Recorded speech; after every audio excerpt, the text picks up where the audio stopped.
King William Player's Moby-Dick.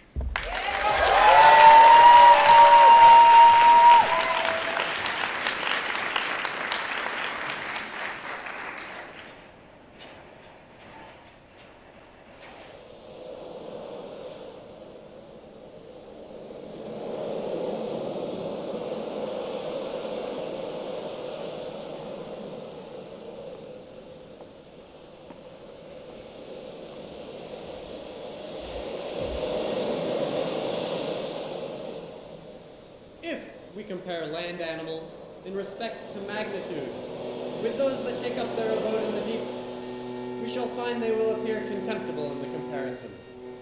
The whale is doubtless the largest animal in creation. And God created great whales.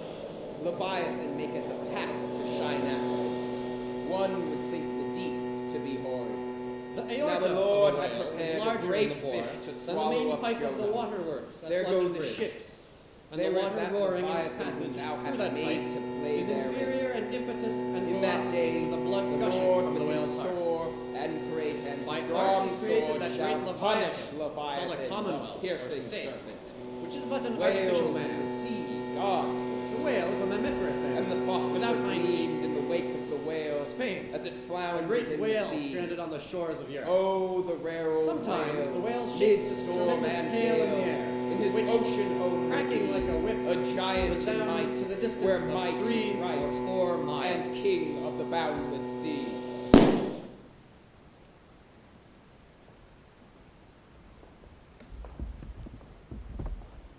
Call me Ishmael. Whenever I find myself growing grim about the mouth, whenever it is a damp, drizzly November in my soul, whenever I find myself pausing before coffin warehouses and bringing up the rear of every funeral I meet, and especially whenever it requires a strong moral principle to prevent me from deliberately stepping into the streets and methodically knocking people's hats off, well, it is then I count it high time to get to sea as soon as I can.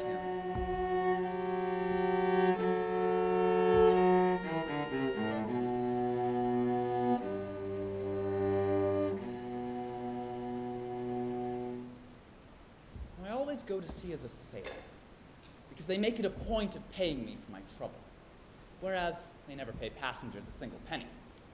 There's all the difference in the world between paying and being paid. Now, the act of paying is perhaps the most uncomfortable affliction imaginable. Being paid. What will compare with it? Now, I've repeatedly smelt the sea as a merchant sailor, but I must express some dissatisfaction with those stage managers, the fates, for setting me down for such a shabby part in the grand program of Providence. Others are set down for magnificent parts in high tragedies, short and easy parts in genteel comedies, jolly parts in farces. Am I not then worth a role of similar substance? Wherefore it is that I should take it into my head to go on a whaling voyage. Chief among my motives is the overwhelming idea of the great whale himself. Such a mysterious and portentous monster arouses all my curiosity. For other men, perhaps he may not be so attractive, but I'm tormented with an everlasting itch for all things remote. I love to sail forbidden seas and land on barbarous coasts. Not ignoring what is good, I'm quick to perceive a horror, still be social with it. Would they let me? Great floodgates of the wonder world will soon swing open before me. Till then, I will settle where I am to eat and sleep here in New Bedford. Here, Swordfish Inn.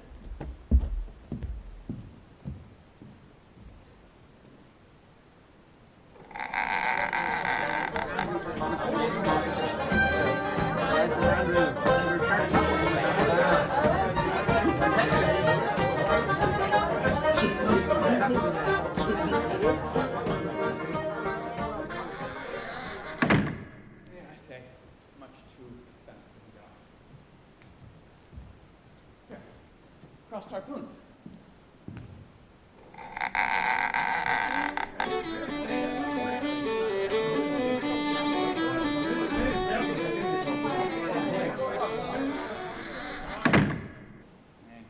Say again. too expensive and jolly. Go on from there now. Patched boots are stopping the way.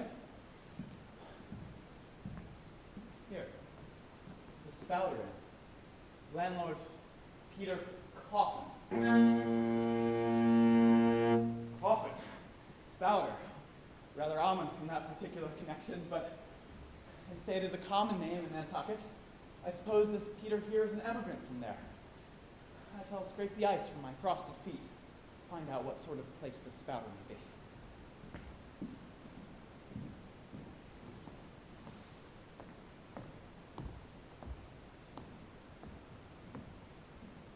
Landlord, I seek a room for the night. Can you spare a bed for a cold and hungry sailor?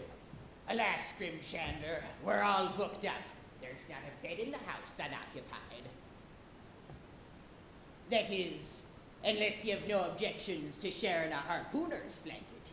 If you're going a whaling, you'd better get used to that sort of thing. No man prefers to sleep two in a bed. I'd rather not sleep with my own brother. And when it comes to sharing with an unknown stranger and a harpooner at that, well, I must say that my objections are greatly multiplied. Can't say I blame ye. Well, there's always the floor there, though I'm sorry I can't spare you a tablecloth for a mattress.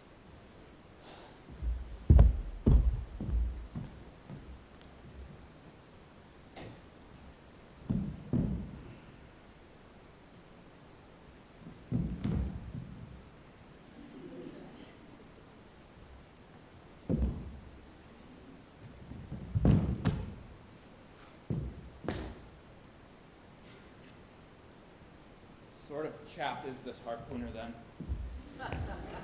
A queer one, to be sure. He never eats dumplings, he don't. Eats nothing but steaks. Likes 'em rare. The devil he does! Where is this harpooner, then? Is he here? He'll be here afore long. Well, it's hard upon 12 o'clock. Does he always keep such late hours? No. Generally, he's an early bird. Early to bed and early to rise. But tonight he's gone out a-peddling. And I don't see what keeps him so late. That is, unless maybe he can't sell his head. Can't sell his head? Aye. Well, what sort of a bamboozling story is this? Landlord, do you pretend to say that this harpooner is engaged in peddling his very own head around the town? That's precisely it. And I told him he couldn't sell it here. The market's overstocked. I'll tell you what, landlord, you'd better stop spinning that yarn to me. 'Tis no yarn, Scrimshander. And if you plan to spend the night with that harpooner, then you'd best stop slandering his head. Well, I'll break it for him. It's broke already. Broke? Certain. And that's the very reason he can't sell it, I guess.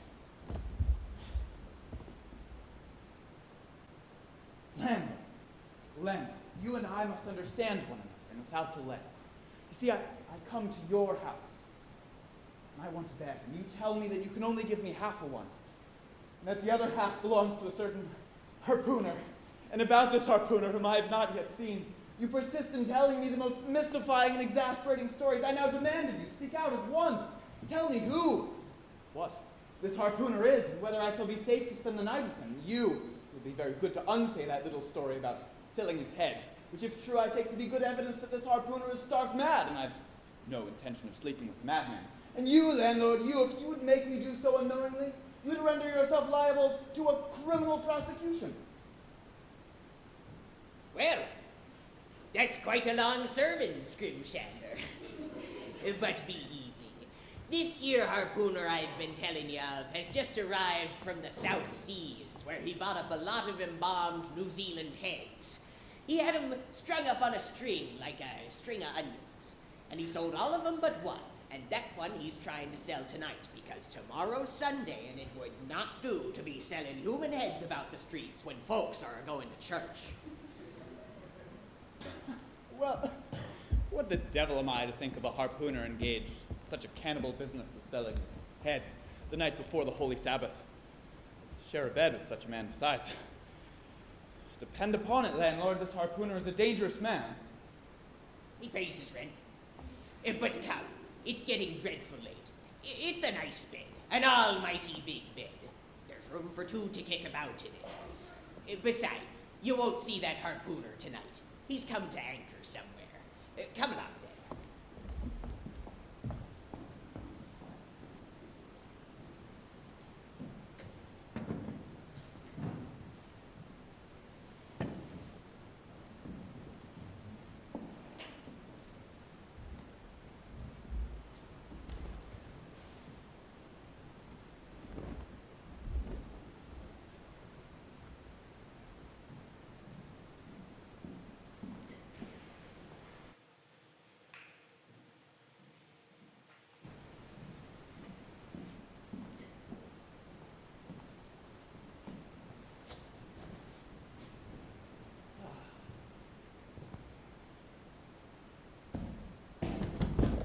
Lord save me. That must be the harpooner, the infernal head peddler.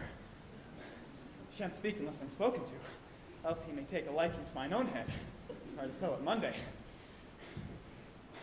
Would be best if you went the whole night not knowing I were here. I do not wish to find out how sharp that tomahawk may be.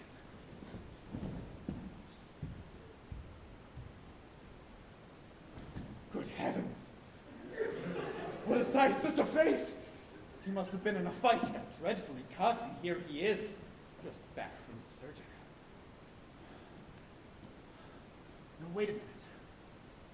Those aren't bruises, they're stains! That brute.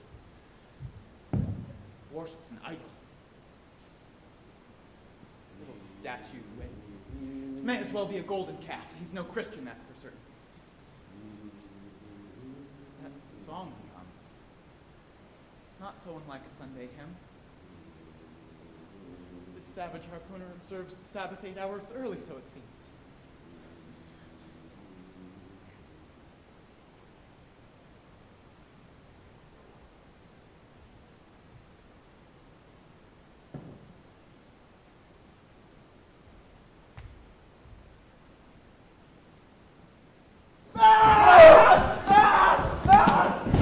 Who the devil are you? Landlord! Speak! Speak! For God's sake, Peter, Coffin, police, angels, save me, save me, save me! Who you are, or I'll kill you! What's going on in here? Landlord, this harpooner's a madman! He means to skewer me! Oh, Queequeg here wouldn't harm a hair on your head. Queequeg! Ye sleep you tonight. Understand? I understand plenty.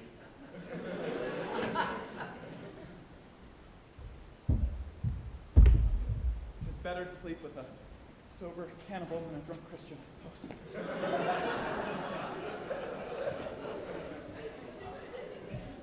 Ah, it warms me heart to see two men from such far-flung climes sharing a bed. Sweet dreams, lads.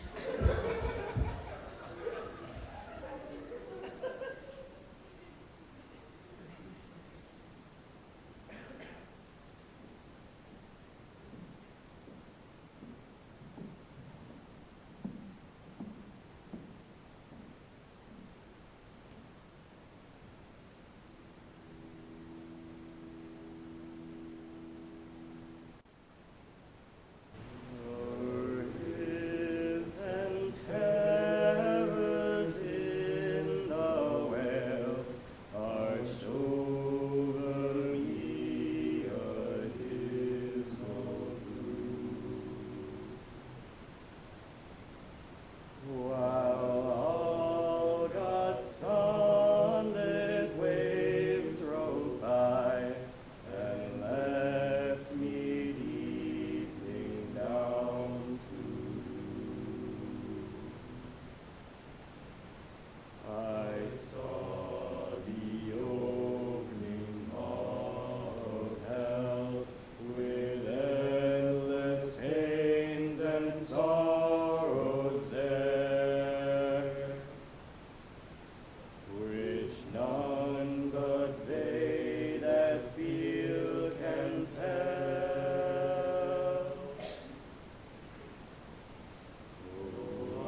song forever shall record that terrible, that joyful hour.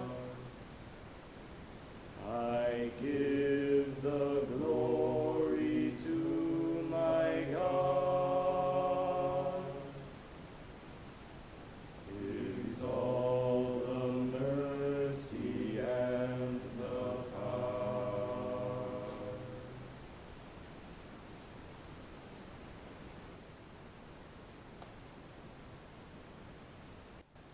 Shipmates, clinch ye now the last verse of the first chapter of Jonah. God had prepared a great fish to swallow up Jonah. This book, containing only 4 chapters, 4 yards, is one of the smallest strands in the mighty cable of the scriptures. And yet, what powerful lessons there are within this diminutive parable. It is the story of the sin, the hard-heartedness, the sudden awakening fears, the swift punishment, the repentance, the prayers, and finally, the deliverance and joy of Jonah. This sin of Jonah's is the same as that of those 2 primeval orchard thieves. The willful disobedience of God. The tale begins. God speaks unto the prophet. Go at once to Nineveh, that great city, and proclaim judgment upon it for their wickedness has come before a worthy and holy mission that a righteous man would seize upon sooner than he breathe air. Jonah, weak Jonah, cowardly Jonah, miserable, hateful little Jonah! He offers no reply to the Lord, but in his heart he cries, "Nay, I shan't." And with this sin of disobedience, Jonah seeks to flee from his God. He takes to sea. He thinks that a ship made by men will carry him to countries where God does not reign. He skulks the wharves of Joppa and boards a boat headed for Tarshish, as far by water as man could travel. This contemptible fugitive meets with the captain and pays his fare. He'd pay all the money in his purse just to escape the watchful eye of the Lord.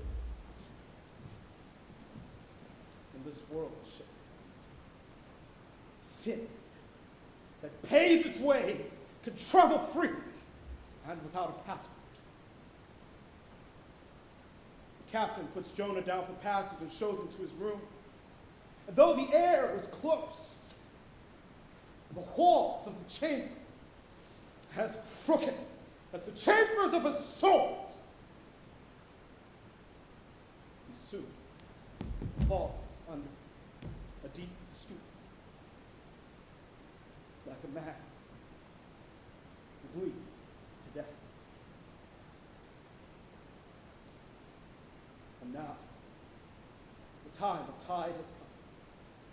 The ship casts off her cables, and from the deserted wharf, the uncheered ship glides off to sea, with human contraband in tow. But sea rebels. He will not bear the wicked burden.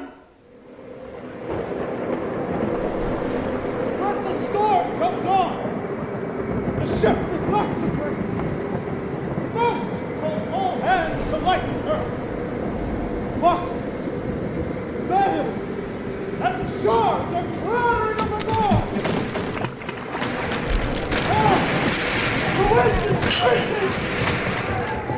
Oh, the men are yelling. And everything thunders with trembling feet right over Jonah's head. But still, Jonah sleeps. His hideous sleep. At last, the frightened master comes to him and shrieks in his dead ear, "What meanest thou, O sleeper? Arise!" Jonah staggers to his feet, stumbles onto the deck. And now, the sailors, they mark him, grow certain of their suspicions of him, and mock him with questions. What is thy occupation? Whence comest thou? Thy country! What people? On well ship. Jonah's reply. I am a Hebrew. I fear the Lord, the God of heaven, who hath made the sea and the dry land. Fear him. Fear him, O Jonah. Aye, might not thou fear the Lord God then? Straightway, he goes on to make full confession, rousing the pity of the mariners. He tells them that it is for his sake that they are caught in this tempest. Though they mercifully seek for the ways to save the ship, they finally lay their hands on him and throw him into the sea.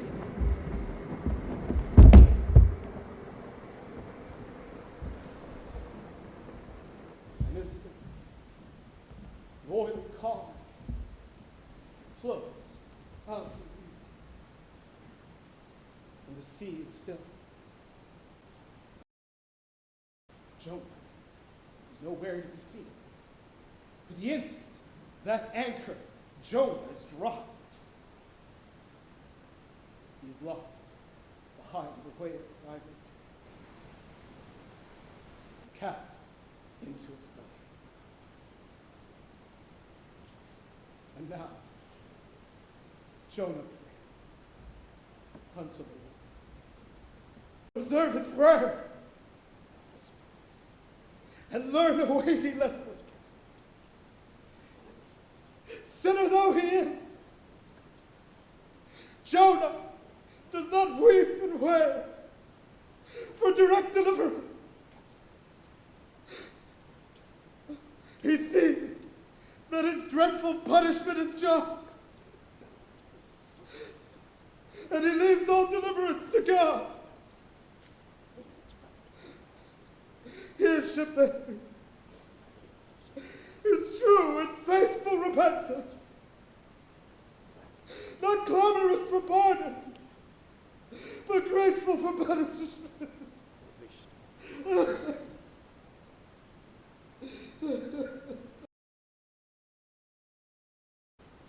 Sin not, shipmates. Please sin not. But if you do, take heed and repent, like Jonah. Pleased by the prophet's repentance, God speaks unto the fish. And just as Jonah should have done from the start, the fish at once does God's bidding. It reaches up towards the warm and pleasant sun and vomits out Jonah upon the dry land. And when the word of God comes a second time, Jonah at once does God's bidding without hesitation, and at once makes a straight line to Nineveh.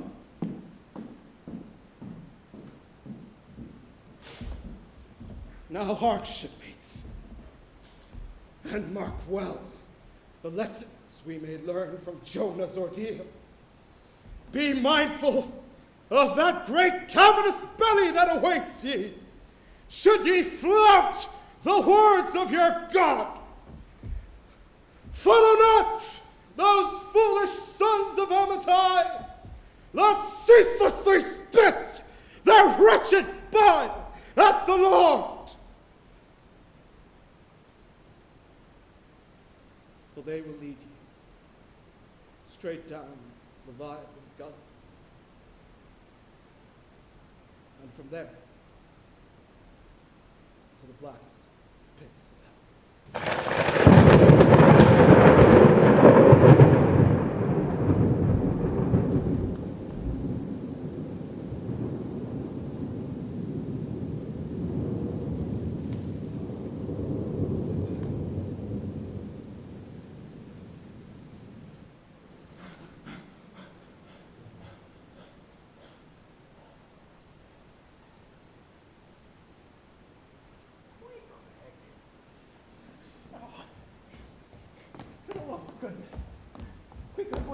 Morning, lads.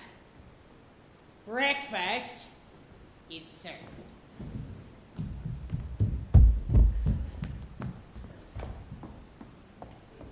That savage harpooner was holding me as though I were his wife. Frightening though he is to look upon, I sense a tender, honest heart within him. Perhaps we can become acquainted over breakfast.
God in heaven.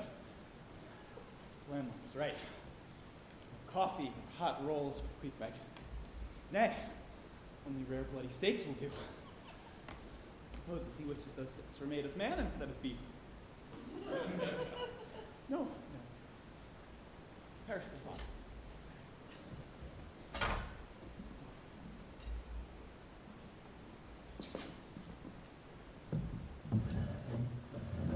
Morning, harpooner. Why, that's quite a lot of beef for one man, do you reckon?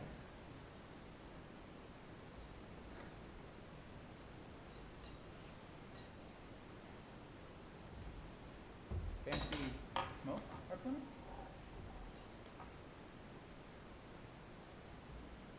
Ha!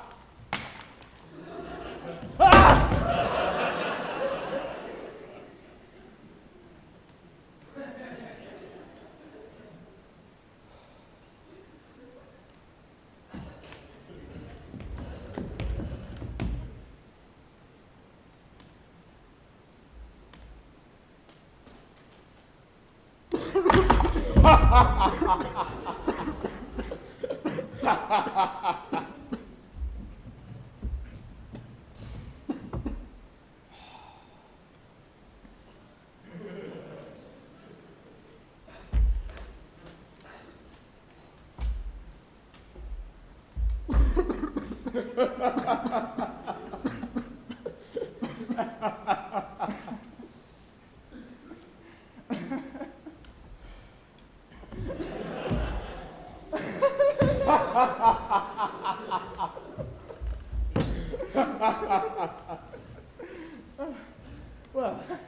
my friend, Queequeg is it?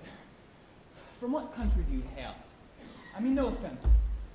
I don't suspect for an instant you're a native of New Bedford. See, Massachusetts men prefer to do their smoking out of pipes, not axes. I come from Cocovoco, far away, west-south. Cocovoco? I've never seen that place on any map. Ha! No true place is ever on any map. I used to be a prince, you know. A prince? You mean to tell me that you were royalty? What the devil are you doing here? I got curious. Wanted to see the world. I climbed on board a Christian ship that came to the shores of Cocovoco. They tried to throw me overboard. I wouldn't let them. So they made me one. Taught me how to hunt big fish. Well, do you think you'll ever go back? Suppose there must be an open throne awaiting you there. Nah, too much time around Christians. My mother would not recognize me. If the sea ever washes the stink of Christendom off me, maybe then I'll return to Cocovoco. But not today, not tomorrow. Well, Queequeg, this may be premature of me, but I've got a proposition for you. See, I'm not long for dry land. If I get my way, I'll be on board a whaling ship by Christmas. Now, whatever ship I'm on, I surely need a harpooner. How'd you like to join me? Ah! You and me, we are now married. Where you go, I go.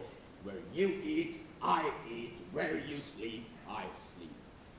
My hand in yours, we will dip our fingers into the potluck of this world.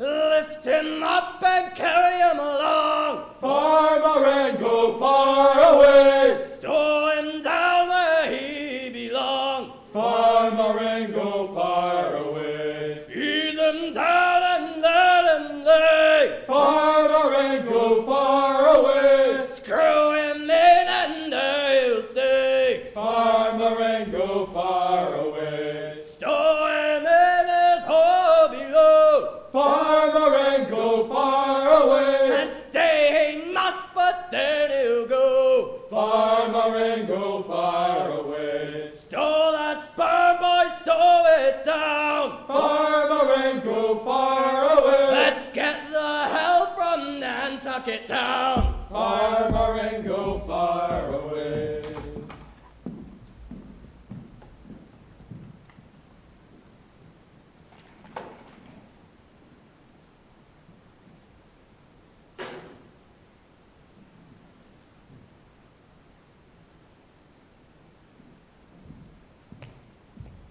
Fine day for ship shopping, eh, Queequeg?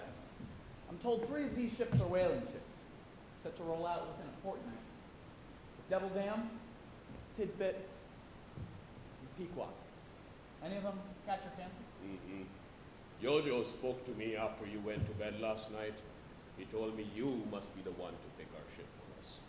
Oh, come on, Queequeg. Whatever ship we choose will be where we eat and sleep for the next 3 years. Don't you want some say in that?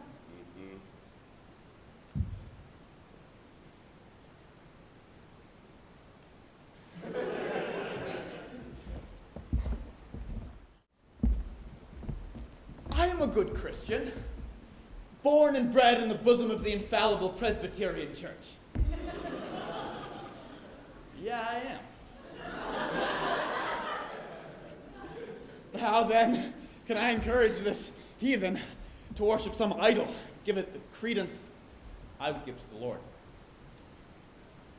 Then again, Christ tells me to do unto others as I would have them do unto me.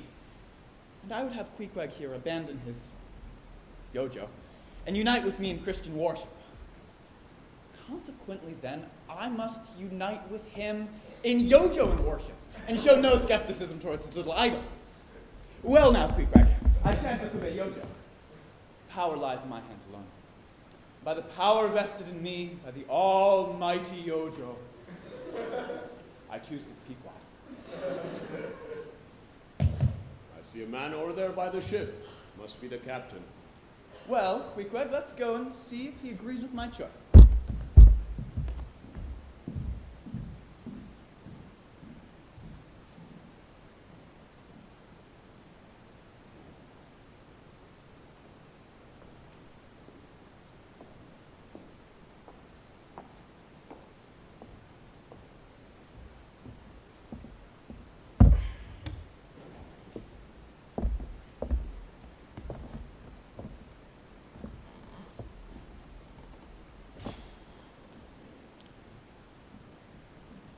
Excuse me, sir. Be ye the captain of the Pequod?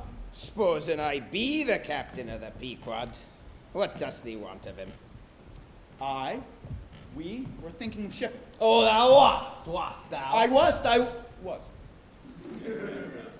I see thou art no Nantucketer. Ever been in a stove boat? No, sir, I never have.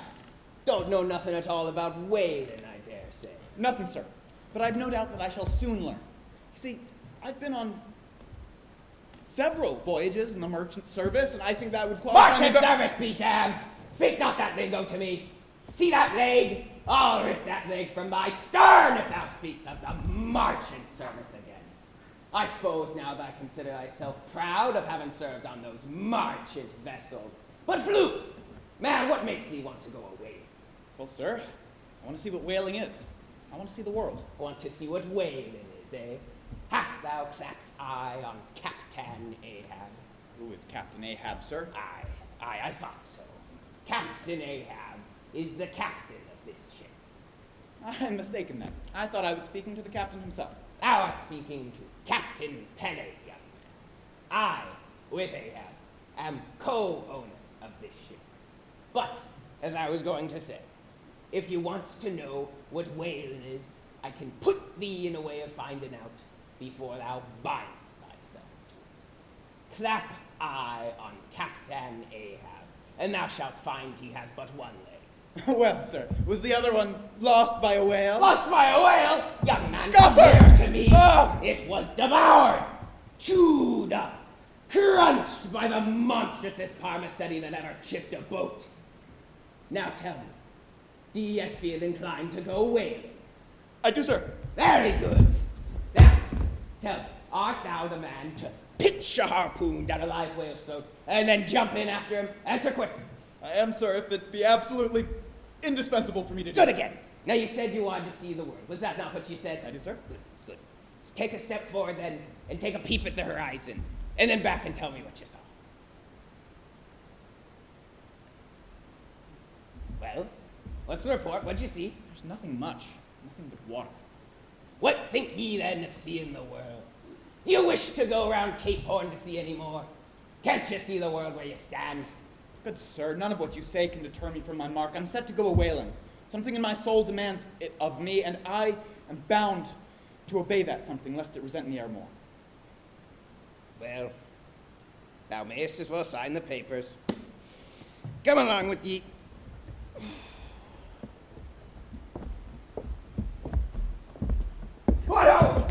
What manner of creature be this?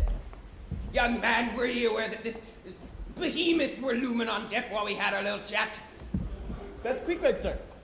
He's an excellent harpooner. I wish for him to join me on board.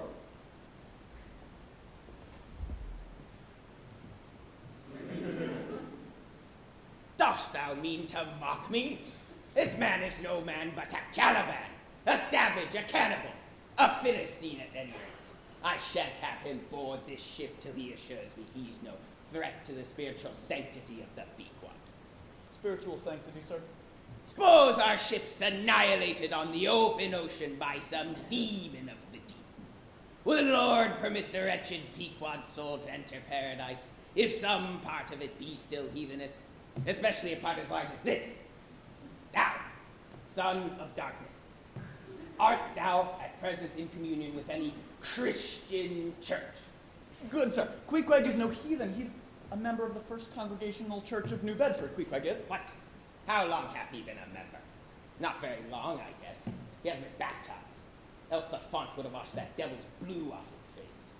All I know is Queequeg here is a born member of the First Congregational Church of New Bedford. He's a deacon himself. Young man, thou art skylarking with me. Explain thyself. What church dost thou mean? I mean, sir, same ancient Catholic church to which you and I, Queequeg here, and all of us belong. The great and everlasting first congregation of this whole worshiping world. We all belong to that. Only some of us cherish some weird crotchets. No ways touching the grand belief, but in that primordial church, we all join hands. Brother! See that drop of tar on the water over there? Suppose that be a whale's eye. Suppose that be a whale's eye, that whale then is now dead. By the great anchor! I say, young man, never mind all that I said of the ship's soul. Pious harpooners never make good voyagers. It takes the shark out of them. And no harpooner worth the salt ain't pretty sharkish. I'll go fetch the papers. We must have Quahog on one of our boats.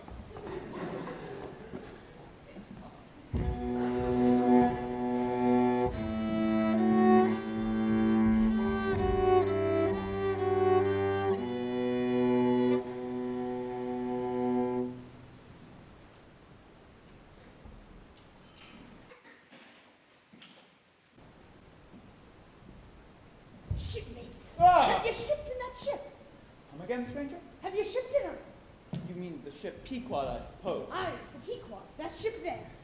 Yes, we've just signed the articles. Oh, the articles, eh? Anything in there about your souls? About what? Ah, perhaps you haven't got any. Now that's all right then. I know plenty of chaps that haven't got any. Good luck to 'em, and they're all the better off for it. Soul's sort of a fifth wheel to a wagon.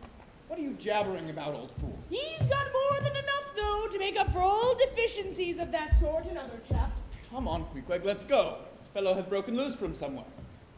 He's yammering on about something and somebody we don't know. Oh, you haven't seen Old Thunder yet, have you?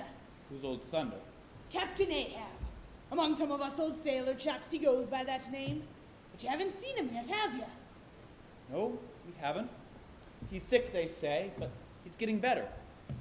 He'll be all right before long.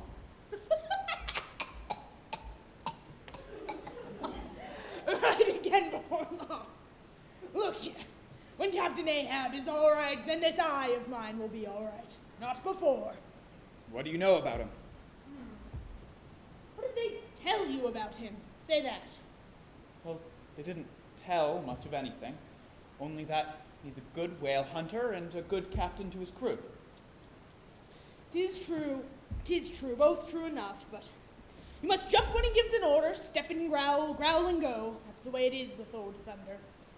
He's a wily sort, 'tis true, and he'll just as soon throttle you as pat you on the back for a job well done. But have you heard nothing of what happened to him off Cape Horn long ago when he lay like dead for 3 days and nights? Nothing at all about the deadly scrimmage with the Spaniard afore the altar in Santa? Nothing at all about his losing his leg last voyage according to the prophecy? Oh yes, that everyone knows the most, I mean. They know he's only one leg, and that a Barmacetti took the other off! Listen here, friend. What all this gibberish of yours is about, I don't know and I don't much care, for it seems to me that you must be a little damaged in the head. But if you're speaking of Captain Ahab, let me assure you I know all about the loss of his leg. All about it, eh? All?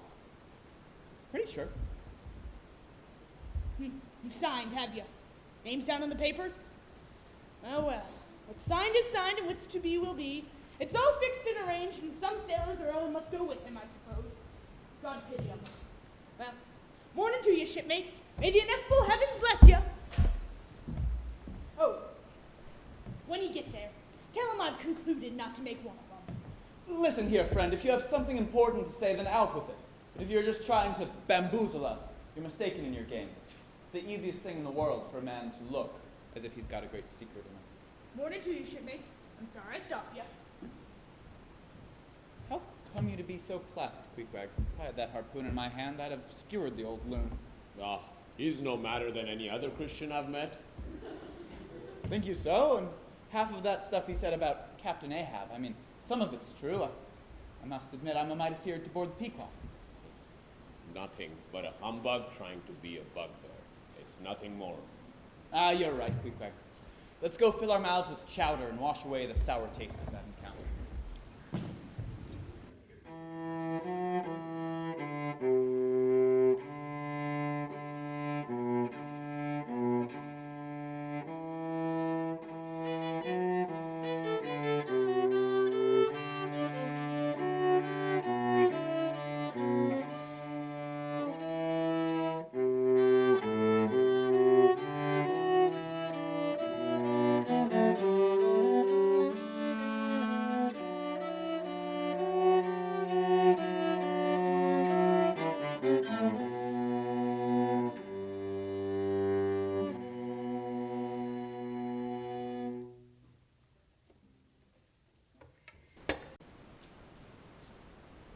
Now, though at present I and Queequeg yearn for the sea as though it were the womb, it will be several days before the Pequod shoves off, leaving us an abundance of time to say our farewells to the cobbles of Nantucket.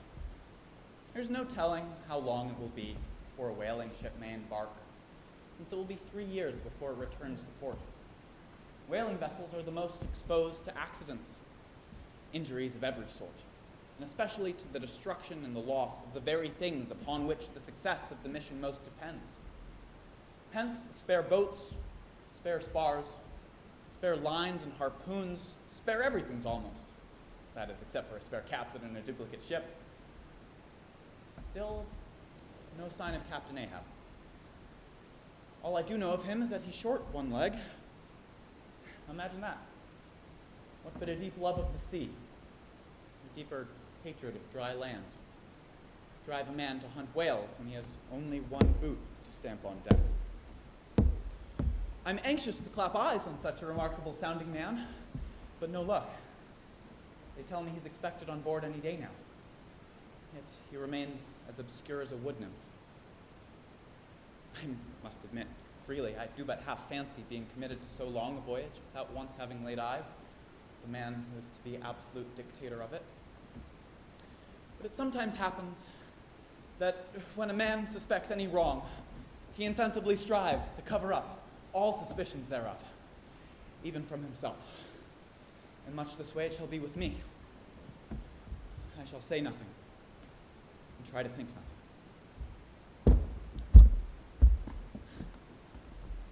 My, Queequeg, today's the day then, eh? Well, time's harpoon has pierced me. I've wasted too much time a-yapping. Let's get our stuff situated on board the Pequod.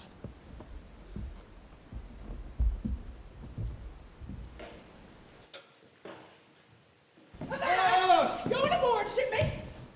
Hands off, will you? No. Away! Oh, ain't going aboard then? We are? What business is that of yours? Do you know, sir, that I consider you a little impertinent? No, I wasn't aware of that. Listen here, you. Elijah? Elijah, you will oblige my friend indeed by withdrawing. You see, we're going to the Indian and Pacific Oceans, and we prefer not to be detained. Oh, coming back before breakfast? He's cracked, Queequeg. Come on, let's go. Oh, see if you can find him now. Find who? Oh, morning to you. What? Oh, Elijah. I was going to warn you again, but never mind. The one, all in the family too. Good, sir. Sharp frost this morning, isn't it? I shan't see you again very soon. What were you? Unless it's before the grand jury, of course. Merry Christmas, shipmates!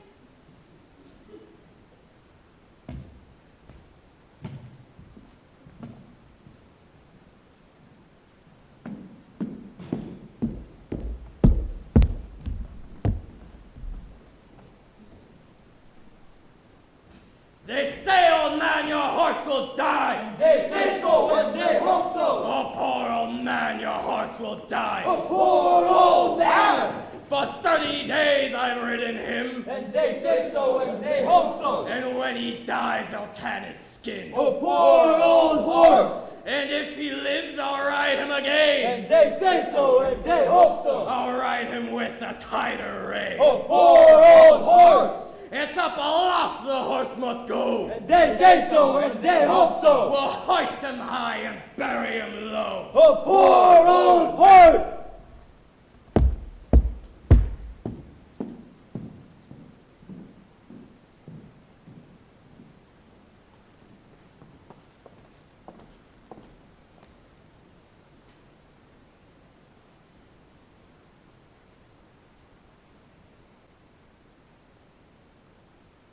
How goes it with you, Starbuck? Are you having a Merry Christmas? Stubb, I'm afraid I haven't your indifferent air. Each time I take to the sea, an anchor tugs at my heart. That anchor, my ever-lovely Mary. Since she bore me a son, that anchor's been growing heavier every year. Further from land I err, the more I feel the anchor cable's tug. Sir Newton's laws are manifest with me. Stubb, I've a dreadful premonition this may be the voyage that finally snaps that fragile cable. Oh, no. No, Starbuck. Don't tell me you're afraid of our prey. A whale is but a magnified mouse, or at least a water rat. If house cats could swim, they'd be his greatest threat. After Nantucketers, of course. I will have no man in my boat, Stubb, who is not afraid of a whale. An utterly fearless man is a far more dangerous comrade than a coward. Aye, that Starbuck. As careful a man as you'll find anywhere in this fishery. Still, cease your worrying. Your boy will mark but 3 birthdays before he sees you again. See if I'm wrong. What is that infernal racket? My heart's pained enough, and my ears be left alone. 'Tis young Pip, drunk off Christmas cheer. Our captain stood upon the deck, a flag up in his hand, a viewing of the gallants with the forward every strand. Pipe down, simpleton, my tis lord, midnight. Stand deck, we'll have one of those fine hand boys overhand. Down me, hear your superior's command! Raise that insipid strain to the sun, and I shan't stop thee, if it aids in the killing of a whale. But midnight calls for silence and peace. Come, Starbuck. Be not so hard on the boy. Mirth is a rare commodity at sea. We must treat such an abundant source of it as a golden goose.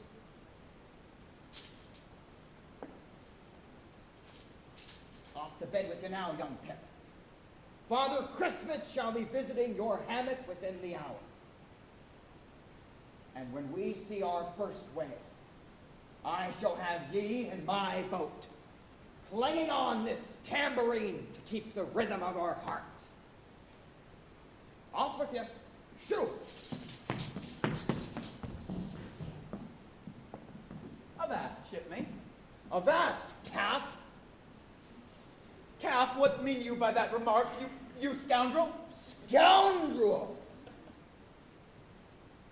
Well, so I am then. Second mate Stubb would intimate, friend, that being a mere merchant sailor, you are as new to whaling as a whale's fresh-born calf to the sea. Hold your tongue. You take everything this second-rate touchstone says as worthy of rebuttal, be too distracted to be of use in a boat. Well then, being our Savior's Day, I'll forgive that little slight. But, Saymans, what can you tell me of our commander? Have you shipped with him before? Aye. He's an admirable sort, in his own way. Oh, he's most queer. Never a queerer sort did sleep at sea. And he was made even queerer when that great fish made a supper of his shin. I've heard that. Indeed, that's all I know of him. His missing leg, I mean. Missing? No. His leg was not taken off at the hip. That would have disabled him entirely. He has one good knee and good part of the other left. I don't know about that, Starbuck. I never yet saw him kneel. In place of the lower half of that leg, now stands an ivory stick, fashioned out of the polished bones of a sperm whale's jaw.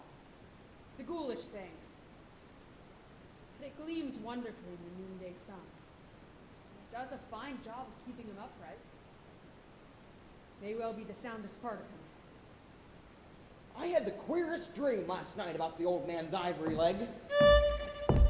I dreamed he kicked me with it. And when I tried to kick back, upon my soul, my little man, I kicked my leg right off. Then, presto, Ahab seemed a pyramid. And I, like a blazing fool, kept kicking at it. But what was still more curious, through all the rage I was in, was that I somehow seemed to be thinking to myself that, after all, it was not much an insult, that kick from Ahab. Why, thinks I, what's the row? It's not a real leg, but a false leg. And there's a mighty difference between a living thump and a dead thump. That's what makes a blow from the hand 50 times more savage to bear than a blow from a cane. Now comes the greatest joke of the dream, shipmates. While I was stubbing my silly toes against that cursed pyramid, a sort of badger-haired, old merman with a hump on his back takes me by the shoulders and roars out, "Stop that kicking! What have you to complain of? Didn't Ahab kick thee with right goodwill? It wasn't a common pitch pine leg he kicked with, no. You were kicked by a great man and with a beautiful ivory leg stub. It's an honor. In old England, the greatest lords think it a great glory to be slapped with a sword by a queen, and made knights. Let your boast be, Stub, that ye were slapped with an ivory stick by old Ahab, and made a wise man." With that, he seemed in some queer fashion to swim off into the air. I snored, I rolled over, and there I was in my hammock. What do you think about that dream? I'm off to bed. Your talk of foolish dreams has made me yearn for sweet ones of my own. Hark! You hear that noise? What noise do you mean? There it is again! Under the hatches, it sounded like a cough. Cough be damned. I'm headed to my hammock. There it is. I hear it from below. Someone's down there. Aye. I've heard whisperings of this. There is somebody down in the afterhold that has not yet been seen above on deck. And I suspect Old Thunder knows something of it too. Keep a sharp eye. Some rat has snuck aboard. And I've never known a rat to mean well for the home it's invaded. Night-night, calf.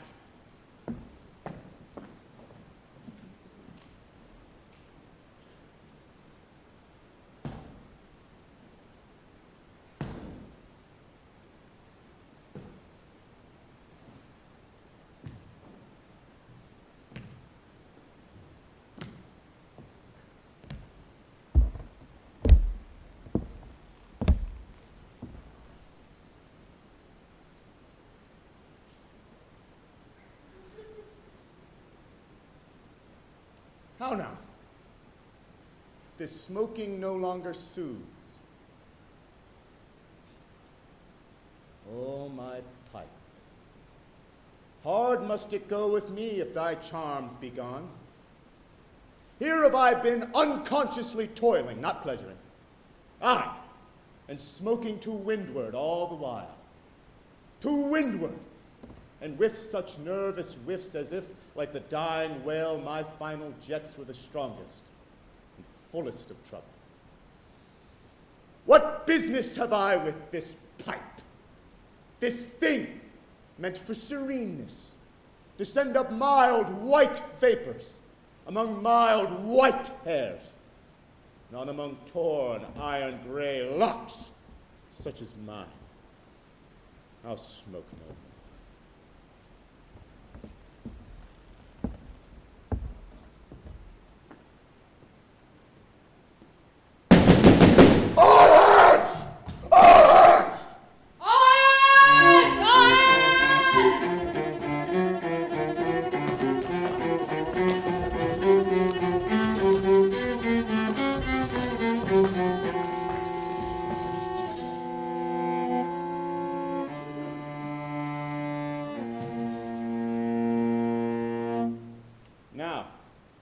What do you do when you see a whale, men? Sing out for him! Good! And what do you next, men? Lower away and after him! And what tune is it ye pull to, men?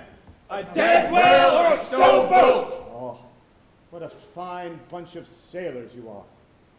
Look ye, men! See this Spanish ounce of gold. It is a $16 piece, men, a doubloon. Now,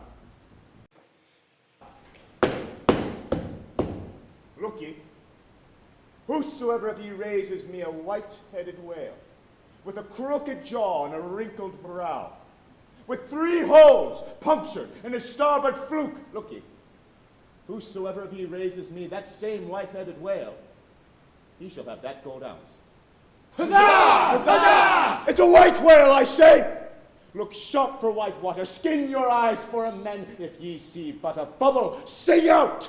Captain Ahab, sir, that white whale must be the same some call Moby-Dick. Moby-Dick? You know the white whale then, Tash? Does he fantail a little curious, sir, before he goes down? And he has a curious spout, too, very, very bushy and mighty quick, Captain Ahab. And he has 1, 2, a good many irons in his hide, all twist, like a corkscrew. Aye, Queequeg, the harpoons lie all twisted and wrenched in him. Aye, stop. His spout is a big one, like a whole shock of wheat, and white as a pile of our Nantucket wool after the great annual sheep shearing. And aye, Tashtego, he fantails like a split jib in a squall, death and devils, man! It is Moby-Dick ye have seen! Moby-Dick! Moby-Dick! Captain Ahab, was it not Moby-Dick that took off thy leg? Who told thee that? Aye, Starbuck. It was Moby-Dick that dismasted me. It was Moby-Dick that brought me to this dead stump I stand on now. Aye! It was that accursed white whale that raised me, made a poor begging lubber of me forever and a day. Aye, and I'll chase him round Good Hope, and I'll chase him round the Horn, and I'll chase him round hell's flames before I ever give him up. And this is what ye have sailed for, men, to chase the white whale till he spouts black blood and rolls fin out. What say ye, men? Aye!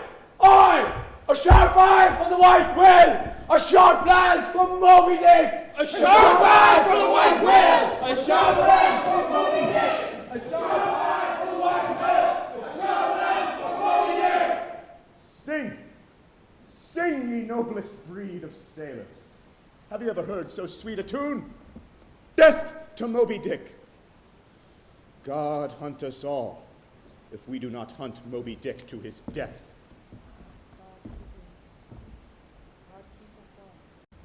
Now, what's this long face about, Mr. Starbuck? Wilt thou not chase the white whale? Art thou not game for Moby-Dick? I am game for his crooked jaw. And the jaws of death too, Captain. If it fairly comes in this way of business we follow. But I came here to hunt whales, not my commander's vengeance. How many barrels will thy vengeance yield thee, even if thou gett'st it, Ahab? It will not fetch thee much in our Nantucket market. Nantucket market, hoot! Come close, Starbuck. If money's to be the measure of man, then let me tell thee, my vengeance shall fetch a great premium here. Vengeance! On a dumb brute, an unthinking animal that smote thee not from inveterate malice, but from blindest instinct, madness. To be enraged with a dumb thing, Ahab, seems blasphemous.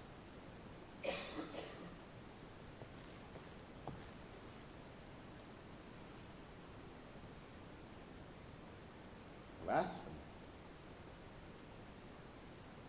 Thou insubordinate churl. Hark! All visible objects, man, are but as pasteboard masks. But, in each event, some unknown but still reasoning thing puts forth the moldings of its features from behind the unreasoning mask. If man will strike through the mask. For how else can a prisoner reach outside except by thrusting through the wall? To me, the white whale is that wall, shoved near to me. Sometimes I think there's naught beyond that. But 'tis enough. He tasks me. He heaps me.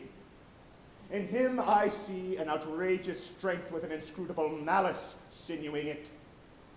And that inscrutable thing is chiefly what I hate. And be the white whale agent or be he principal, I will wreak that hate upon him. Talk not to me of blasphemy, man. I'd strike the sun if it insulted me.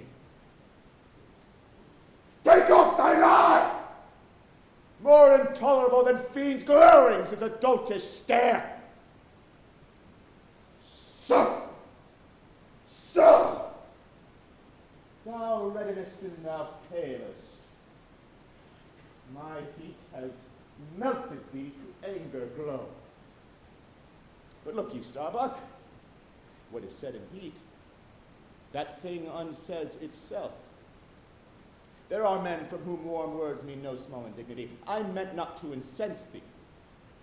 The crew, man! Crew. Are they not one and all what they have in this matter of the white whale? Try to stand between any man on this ship and yon gold piece, and he'll throw ye to the sharks. You cannot oppose me now without rebellion, Starbuck.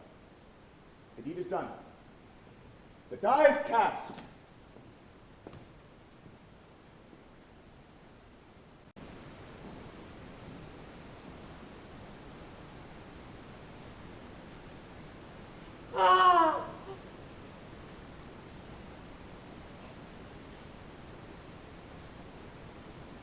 My soul is more than matched. She's o'ermanned, and by a madman. Insufferable state, that sanity and sense should round arms on such a field. But he has drilled deep down and blasted all my reason out of me. I think I see his impious end. I fear that I must help him to it. Will I, nill I, the ineffable thing hath tied me to him, tow me with a cable. I have no knife to cut. Yet is there hope. Time and tide flow wide. The hated whale has this whole round, watery world to swim about in. The small goldfish has its glassy globe. God may his heaven-insulting purpose wedge aside.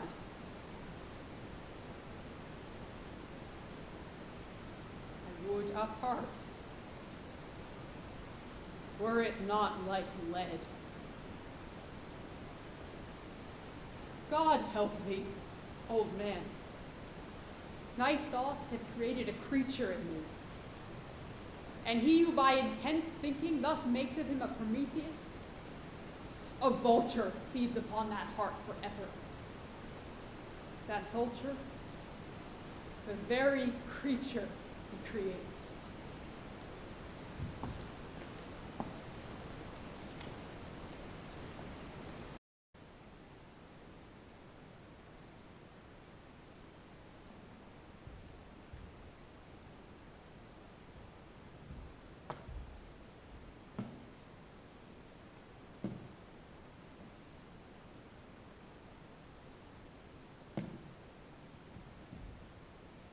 There she blows! There she blows! Where, Queequeg? Where? Off the Leaving, about 2 miles off. There's a school of them. It is not he. He's a lone wanderer, too savage to swim with any other. Lower away! Lower away, sea dogs! Madonna, are you ready? Ready. Lower away, Ben, you hear? Stand yourself, all 3 boats. Captain Ahab. You, merchant boy. Peleg told me you want to know what whaling is. Now's your chance. Into the boat with thee. What is it, Mr. Starbuck? Don't flap your tongue at me when there's a fish to be hunted. Sir, who was that bringing up the rear? I haven't seen him aboard yet. Have you allowed a stowaway on our ship? Oh, don't look so moody, Starbuck. One pair of hands is as good as another, be those hands listed in the manifesto or not. Now, to the boats with you. There's hogsheads of sperm ahead. And that's what ye came for, isn't it? Give way, men! It ain't the white whale today, give way! Wait for me, sirs! Wait for me!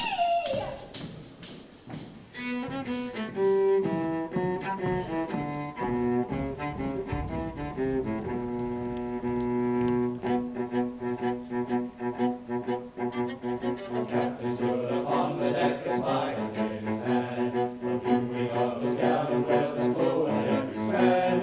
Oh, you're touching your hooves on the boys and fire wrists his hand. We'll have one of those on wheels and goes overhand. Our captain is the baddest man that ever put to sea. He walks the deck on half as many legs as you or me. But he's promised us a fortune for a whale right as the moon. And there'll be ale enough for all and one that golden moon. Oh, boy, my Lord alive! Oh, my children! Oh, my little ones! Why don't you break your backbones, my boys? The devil fetch your ragamuffin rapscallions! You're all asleep! Stop sleeping, you sleepers, and pull, pull, pull!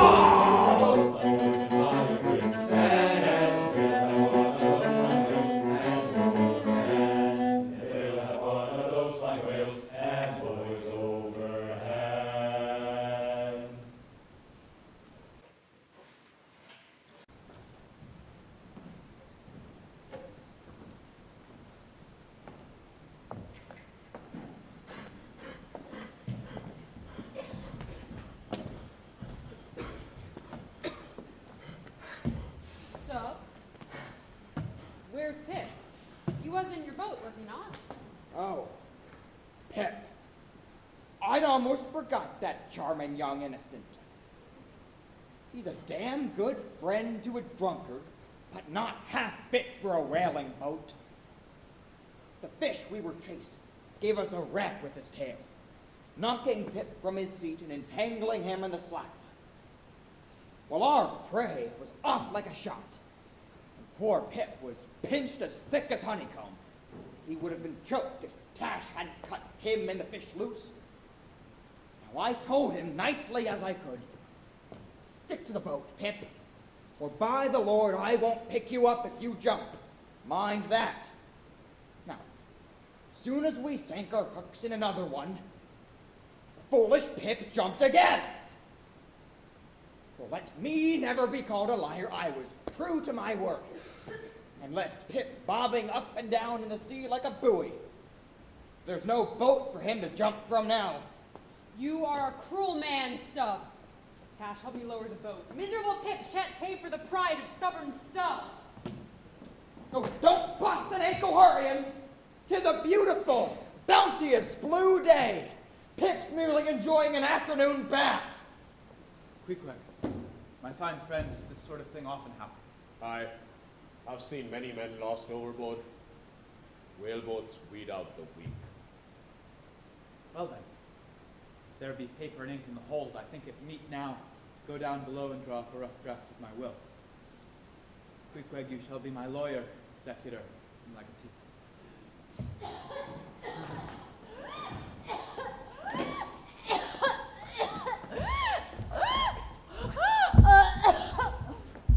Good heavens, boys! What an astonishing discovery! You've raised us an entirely new species of sea beast. A pitfish! See how he flops about on the deck. What say you, Pipfish? Enjoy your swim? See you any mermaids today? Up, lad. Easy does it. Are you well? Speak. I look. You look. We look. He looks. We look. They look. Upon my soul! He's practicing his grammar. Improving his mind, poor fellow. I look. You look. We look. We look. He looks. They look. And I. And you. And he. And we. And ye. And they. Are all bats. And I'm a crow. Especially when I stand atop this crow's nest here. Ah! Ah! Ah! Ain't I a crow? And where's the scarecrow? Ha! There he is. 2 pairs of bones stuck into an old pair of trousers and 2 more stuck into an old jacket. Ha! God help him. What an idiot the waves and sun have made of Pip. The sea has jeeringly kept his finite body up, but drowned the infinite of his soul. Why, here's another madman. Old Thunder has finally lifted himself from his boat. What a fine showing, sea dogs. The white whale will be no match for this crew. Oh, I see Pip's up there in the crow's nest. Eager to win that doubloon, eh, Pip? Pip? Whom you call Pip?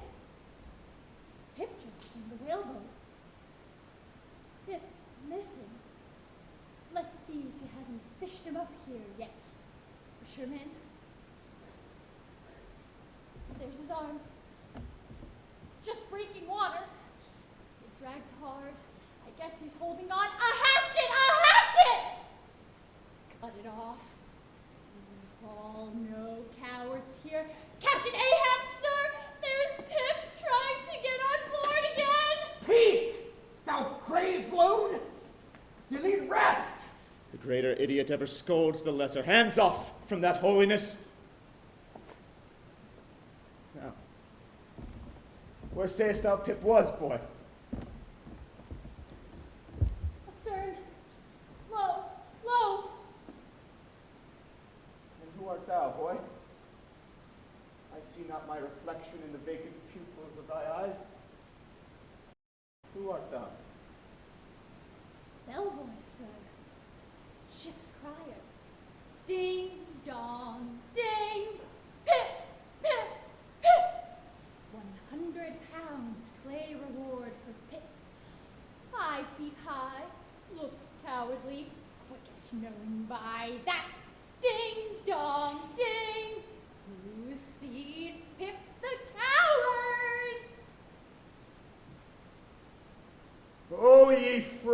heavens, look down here. Ye did beget this luckless child, and have abandoned him. Ye creative libertines. Come. Ahab's cabin shall be Pip's home henceforth, as long as Ahab lives. Thou hast touched my inmost center, boy. Thou art tied to me by cords woven of my heartstrings. Come. What is this? A velvet shark skin. Now, that poor Pip felt such a kind of thing as this, maybe he'd never been lost. This seems to me, sir, a man rope, something by which weak souls may hold by. Let the carpenter come rivet these two hands together, for I shall not let this go. Nor should I thee, unless I should thereby drag thee to worse horrors than are here. Come. Lo! You believers that God is all good and man all ill. Lo, you! See the omniscient gods oblivious of suffering man. And man, though idiotic, and knowing not what he does, yet full of the sweet things of love and gratitude. Come, I feel prouder leading thee by thy mad hand than though I grasped an emperor's. There go two daft ones. One daft with strength, the other with weakness. One madman on this boat was too many stub. You needn't have added another. Be not cross with me, Starbuck. Look at the boon I've done to Ahab. I've given him a friend. Well, he's got one already, hasn't he? He's got that ghost, Fidel. I don't have like that, Chopstop. Sink him. I never luck at him at all. But if ever I get a chance of a dark night, and he standing hard by the bulwarks, and no one by, luck down there, Tash. Will I? I take him to be the devil in disguise. Do you believe that cock and bull story about his having been stowed away on board ship? He's the devil, I say.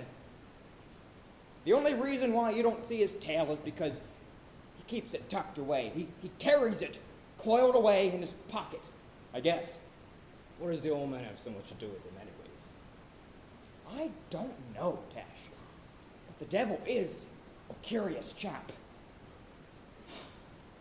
I suppose he's striking up a swap or a bargain. A bargain? Of what? Why, you see, the old man is hard bent after that white whale. And the devil is trying to come round him and get him to swap away his silver watch or his soul or something of that sort. And then he'll surrender Moby-Dick. Stop, you're skylarking. How could Fidela do that? I don't know, Tash. But the devil is a curious chap. And a wicked one, I tell you. Why, they say as how one day he went sauntering into the old flagship once, inquiring if the old governor was at home. Well, he was at home, and asked the devil what he wanted. The devil, switching his hooves and his tail, all devilish, easy, and gentlemanlike, up and says, "I want John." "What for?" says the governor. "What business of that is yours?" says the devil, getting mad. "I want to use him." "Take him," says the governor. And by the Lord, Tash, if the devil didn't give John the Asiatic cholera before he was through with him, I'll eat that whale we just killed in one mouthful. So, look here. Do you suppose that this devil you're speaking of just now is the same that's now on board Pequod? Why not? Doesn't the devil live forever? Whoever said that the devil was dead? Did you ever see any parson wearing mourning for the devil? if he has a latchkey to get into the Admiral's office or into paradise itself, don't you suppose he could crawl into a porthole? How old do you suppose Fidel is? You see that mainmast there? Well, that's the figure 1. Now take all the hoops in the Pequod's hold and string them along in a row with that mast. For zeros, you see? Well, that wouldn't begin to be Fidala's age. Wait, look here, Stan. I thought you boasted just now that you mean to give Fidel a good sea toss if we got a chance. Well, if it's as old as all the hoops are first going to, and he's gonna live forever, what good will it do to pitch him overboard? Give him a good ducking anyhow. Then he'll crawl back. Duck him again! And keep ducking him! What if he gets into his head to duck you though, huh? And drown you? What then? Damn the devil, Tash! Do you suppose I'm afraid of the devil? I'd give him such a pair of black eyes that he wouldn't dare to show his face in the Admiral's office for a good long while, let alone in hell. But I'm going now to keep a sharp eye on him. And if I see anything very suspicious going on, I'll just take him by the nape of the neck. And I'll just say, "Look here, Beelzebub! Don't you do it!" And if he makes any fuss, by the Lord, I'll just make a grab into his pocket for his tail and give it such a wrenching and a heaving at the capstan that his tail will come short off at the stump. And what will you do with the tail stub? Sell it for an ox whip when we get home. What else?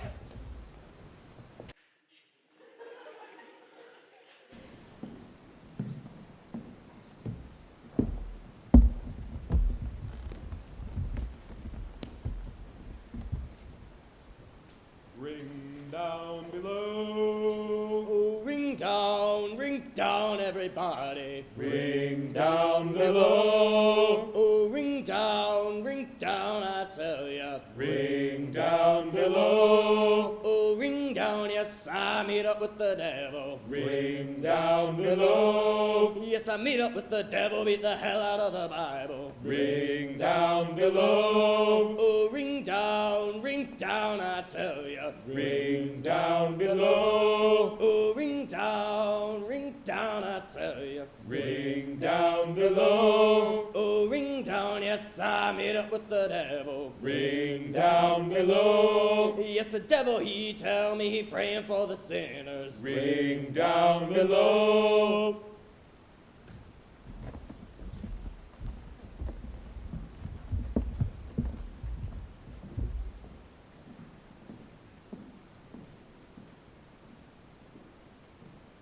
Devil! Rise, sir. Another ship approaches. The Jeroboam of Nantucket. Perhaps he'll have news of the white whale. Aye. We'll have a gam. Just let me shake the sleep from off my eyes.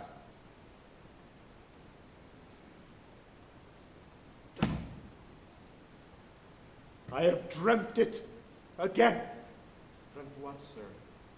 Of the hearses? Aye, Fidala. As many hearses as there are sharks in the ocean, cutting through the water towards the Pequod, come to carry me towards perdition. 'Tis the third night in a row I've seen it. A dread omen. Did I warrant dreams as fortunes, I'd be certain I'll never see Nantucket again. Dreams are liars, old man. I know that!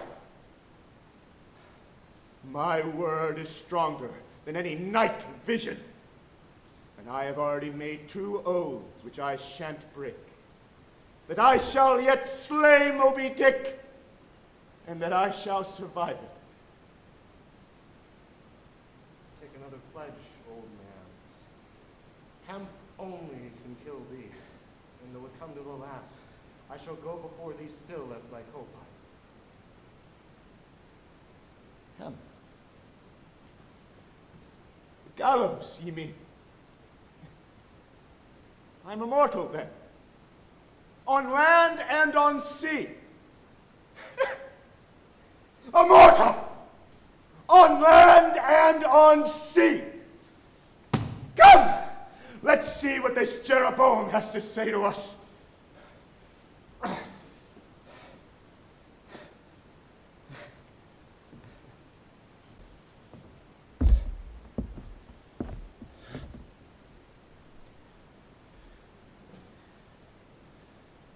I leave a white and turbid wake. Pale waters, paler cheeks wherever I sail.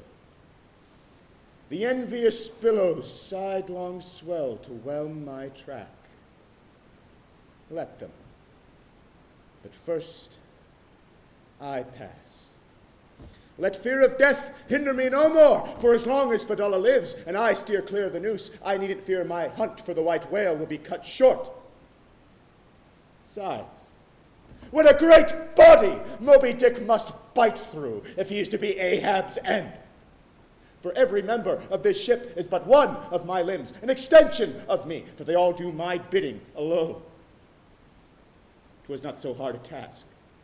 I thought to find one stubborn at the least, but my one-toothed circle fits into all their various cogs, and they revolve.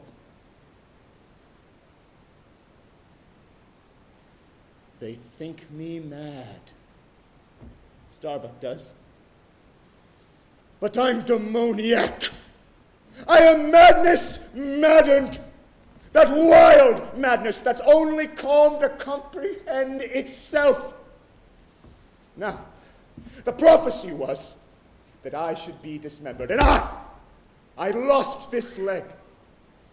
I now prophesy that I shall dismember my dismemberer. Now may the prophet and the fulfiller be one. That's more than ye great gods ever were. Ye've knocked me down, but I am up again. But ye have run and hidden. Come, Ahab's compliments to you. Come see if ye could swerve me. Swerve me! Ye cannot swerve me, lest ye swerve yourselves. The path to my fixed purpose is laid with iron rails whereon my soul is grooved to run. Naught's an obstacle, naught's an angle unto the iron way. Ahab, the captain of the Jeroboam is ready to speak with thee. Bring their captain aboard. He won't come aboard, sir. Why the devil not?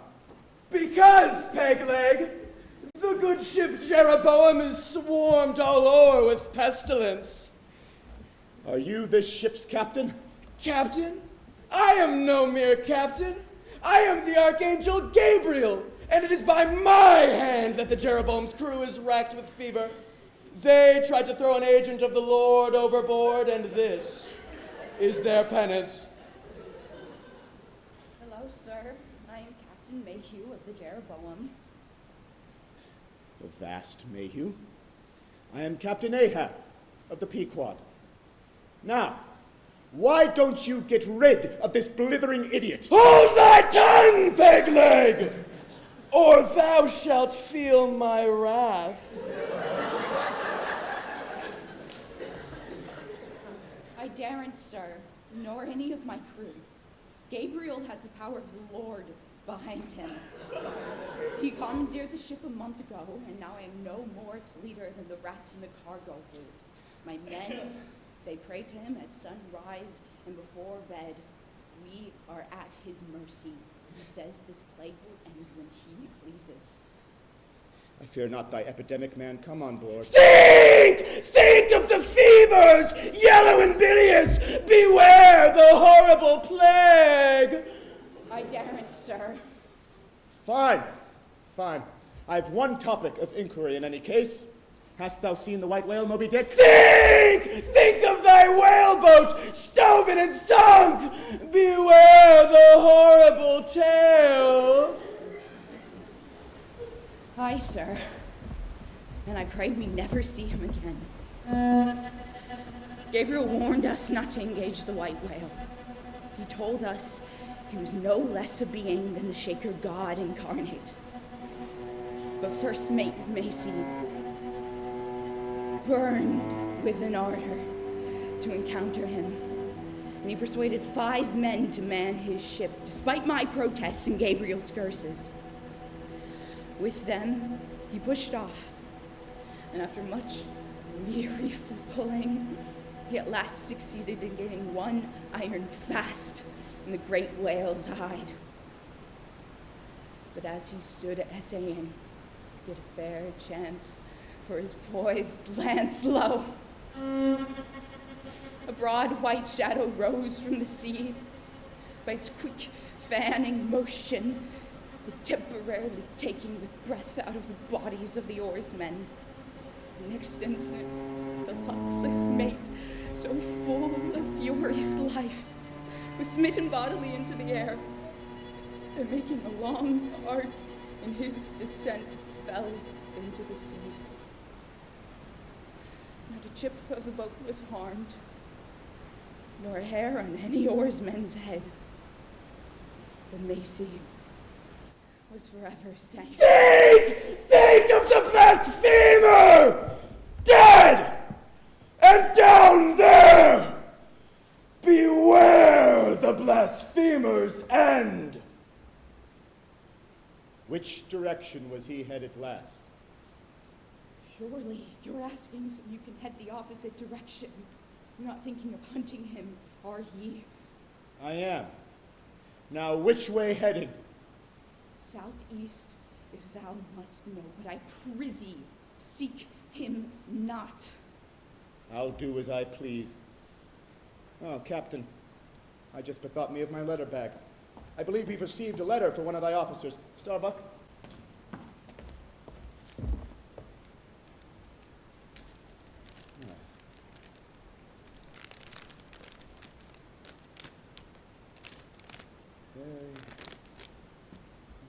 A woman's penny hand, the man's wife, I wager. Mr. Harry Macy of the ship Jeroboam. Why, it's for Macy. He's dead. Poor fellow, and from his wife, but let me have it. Nay! Keep it to thyself. Thou art soon going that way.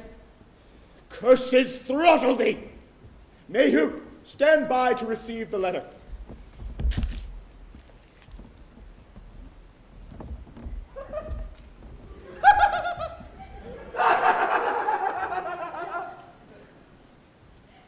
If that fool is an agent of the Lord, I'll pray to the devil tonight.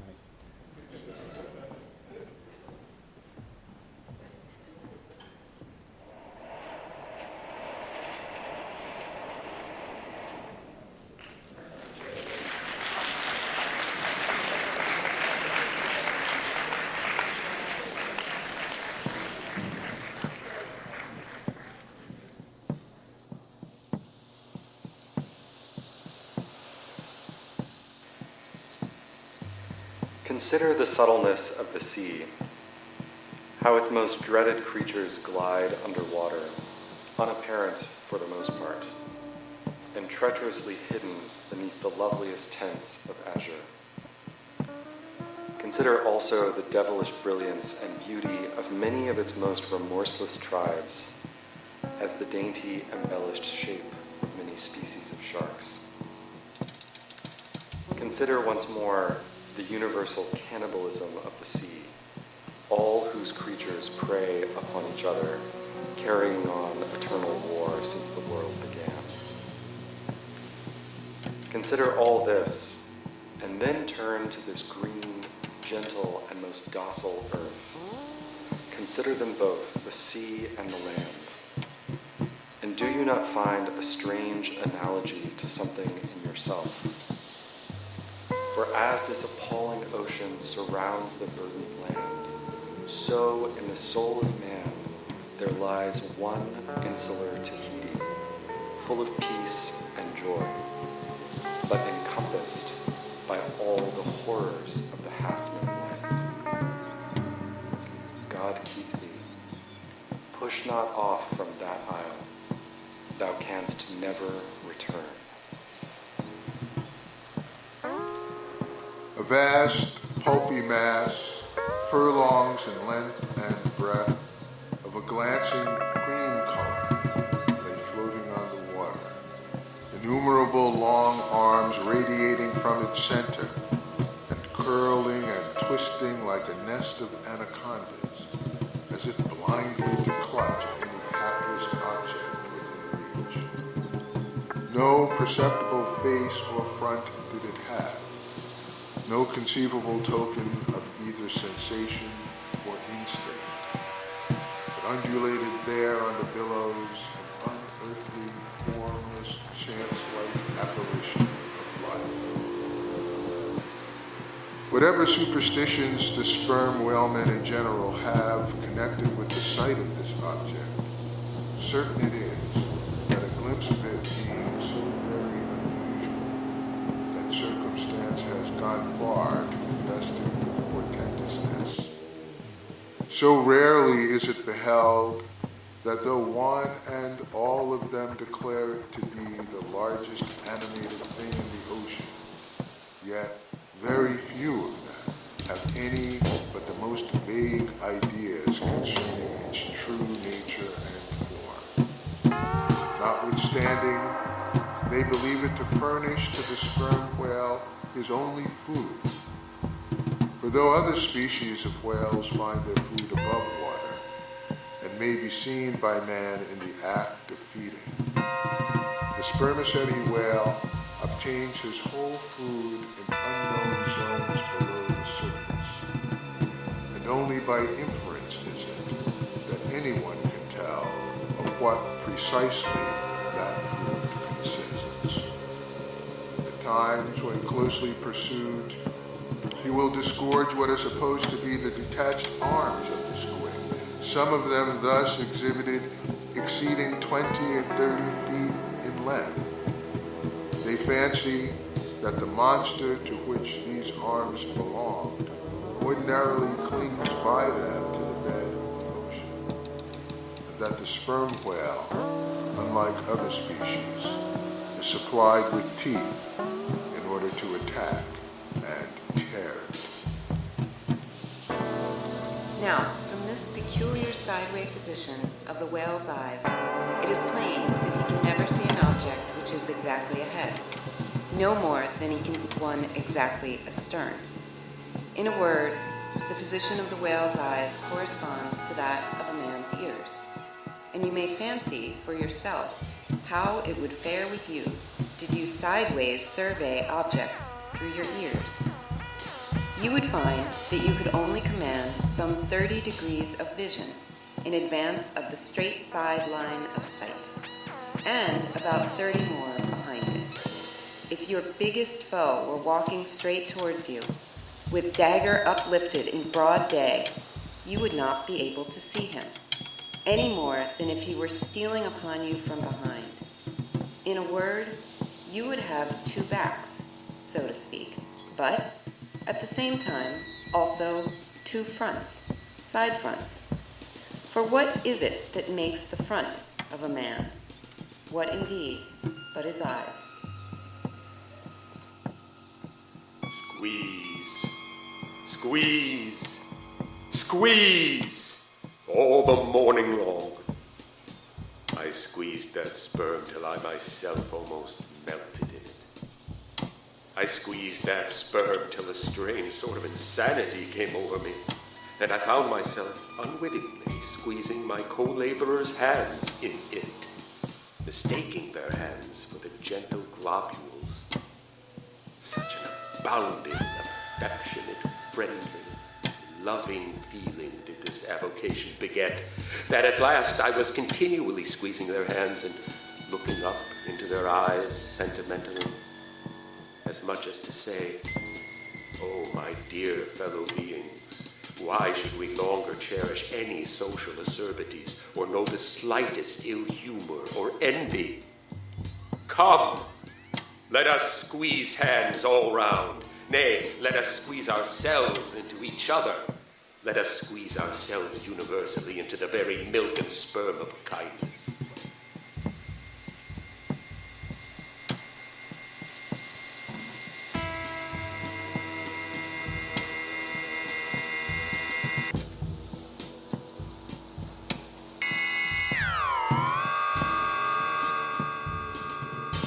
Would that I could keep squeezing that sperm forever.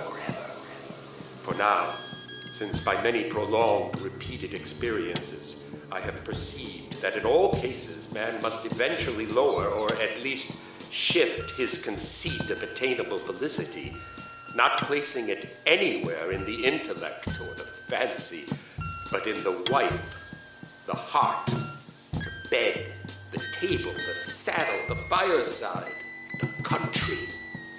Now that I have perceived all this, I am ready to squeeze case eternally. In thoughts of the visions of the night, I saw long rows of angels in paradise, each with his hands in a jar of spermaceti. Is it not a saying in everyone's mouth? Possession is half of the law. That is, regardless of how the thing came into possession. But often possession is the whole of the law. What are the sinews and souls of Russian serfs and Republican slaves but fast fish, whereof possession is the whole of the law? What to the rapacious landlord is the widow's last mite but a fast fish? What is yonder undetected villain's marble mansion with a doorplate for a waif? What is that but a fast fish? What is the ruinous discount which Mordecai the broker gets for poor Woebegone the bankrupt on a loan to keep Woebegone's family from starvation? What is that ruinous discount but a fast fish? What is the Archbishop of Save Souls' income of 100,000 pounds seized from the scant bread and cheese of hundreds of thousands of broken-backed laborers, all sure of heaven without any of Save Souls' help? What is that globular 100,000 pounds but a fast fish? What are the Duke of Dunder's hereditary towns and hamlets but a fast fish? What to that redoubted harpooner John Bull is poor Ireland but a fast fish? What to that apostolic lancer Brother Jonathan is Texas but a fast fish? And concerning all these, is not possession the whole of the law?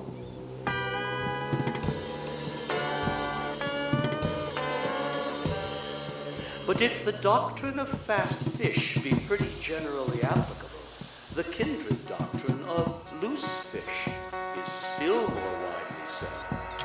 That is internationally and universally applicable.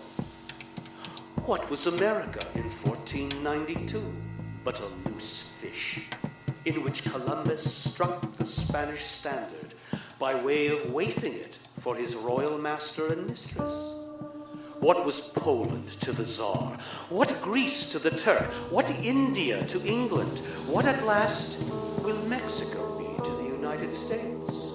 All loose fish. What are the rights of man and the liberties of the world but loose fish? What all men's minds and opinions but loose fish? What is the principle of religious belief in them but a loose fish? What to the ostentatious smuggling verbalists are the thoughts of thinkers but loose fish? What is the great globe itself but a loose fish? And what are you, reader, but a loose fish? And a fast fish, too. Your letter was handed me last night on the road going to Mr. Morwood's, and I read it there. Had I been at home, I would have sat down at once and answered it. In me, divine magnanimities are spontaneous and instantaneous. Catch them while you can. The world goes round, and the other side comes up. So now, I can't write what I felt. But I felt pantheistic then. Your heart beat in my ribs, and mine in yours, and both in God's. A sense of unspeakable security is in me this moment on account of your having understood the book. I have written a wicked book and feel spotless as a lamb. Ineffable socialities are in me. I would sit down and dine with you and all the gods in old Rome's pantheon. It is a strange feeling. No hopefulness is in it, no despair. Content, that is it. An irresponsibility, but without licentious inclination. I speak now of my profoundest sense of being, not of an incidental feeling. Whence come you, Hawthorne? By what right do you drink from my flagon of life? And when I put it to my lips, lo, they are yours, and not mine. I feel that the Godhead is broken up like the bread at the supper, and that we are the pieces. Hence this infinite fraternity of feeling. Now, sympathizing with the paper, my angel turns over another page. You did not care a penny for the book. But now and then, as you read, you understood the pervading thought that impelled the book, and that you praised. Was it not so? You were archangel enough to despise the imperfect body and embrace the soul. Once you hugged the ugly Socrates because you saw the flame in the mouth and heard the rushing of the demon, the familiar, and recognized the sound, for you have heard it in your own solitudes. My dear Hawthorne, the atmospheric skepticisms steal into me now and make me doubtful of my sanity in writing you thus. But believe me, I am not mad, most noble Festus. But truth is ever incoherent. When the big hearts strike together, the concussion is a little stunning. Farewell. Don't write a word about the book. That would be robbing me of my miserly delight. I am heartily sorry I ever wrote anything about you. It was paltry. Lord, when shall we be done growing? As long as we have anything more to do, we have done nothing. So, now, let us add Moby-Dick to our blessing and step from that. Leviathan is not the biggest fish.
John Bill!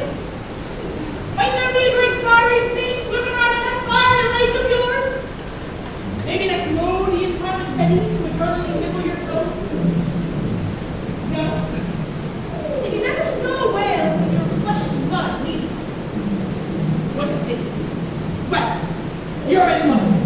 Here is congregated a six-fish team, all of different sorts, all sleeping alongside one another like brothers. The one be of the most savage breed, the other the mildest.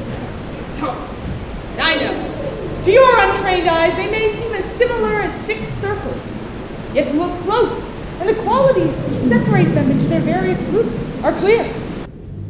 For identifying them, I happen to have here one of the most comprehensive volumes of the sort ever written, left to us by an anonymous author over a century ago.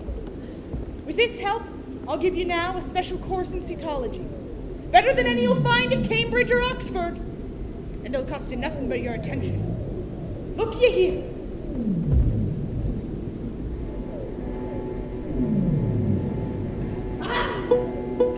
Behold, the huzzah corpus, the most common kind of corpus found all over the globe.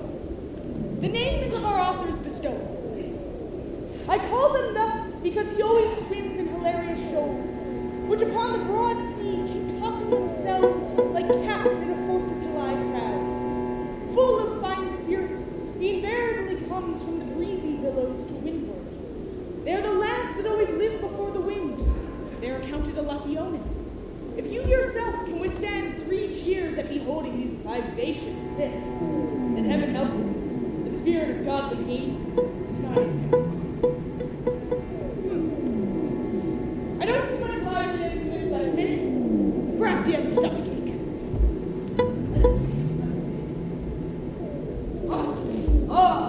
This fellow can be no whale but a killer. Of this whale, little is precisely known to the Nantucketer, and nothing at all to the professed naturalist. He is very savage. He sometimes takes the greater whales by the lip and hangs there like a leech until the mighty brute is worried to death. The killer is never hunted. I never heard what sort of oil he has. What a noble, valiant creature. But see those strange markings of his. What joke is God playing at to inscribe a fish with such signs?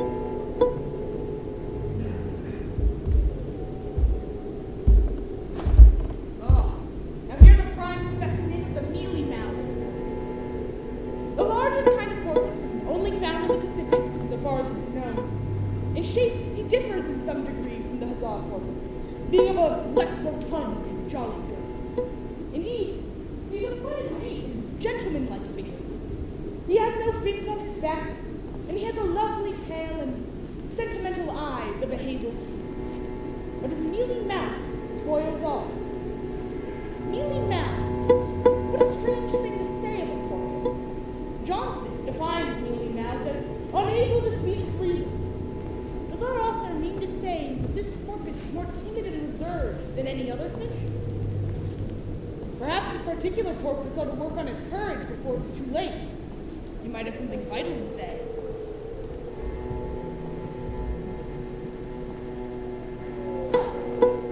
Oh, now here's a real joker of the sea. Fishermen call him the blackfish, but our author calls him the hyena whale. His veracity is well known, and from the circumstance that the inner angles of his lips are curved upwards, he carries an everlasting Mephistophelian grin on his face. This whale averages some 16 or 18 feet in length.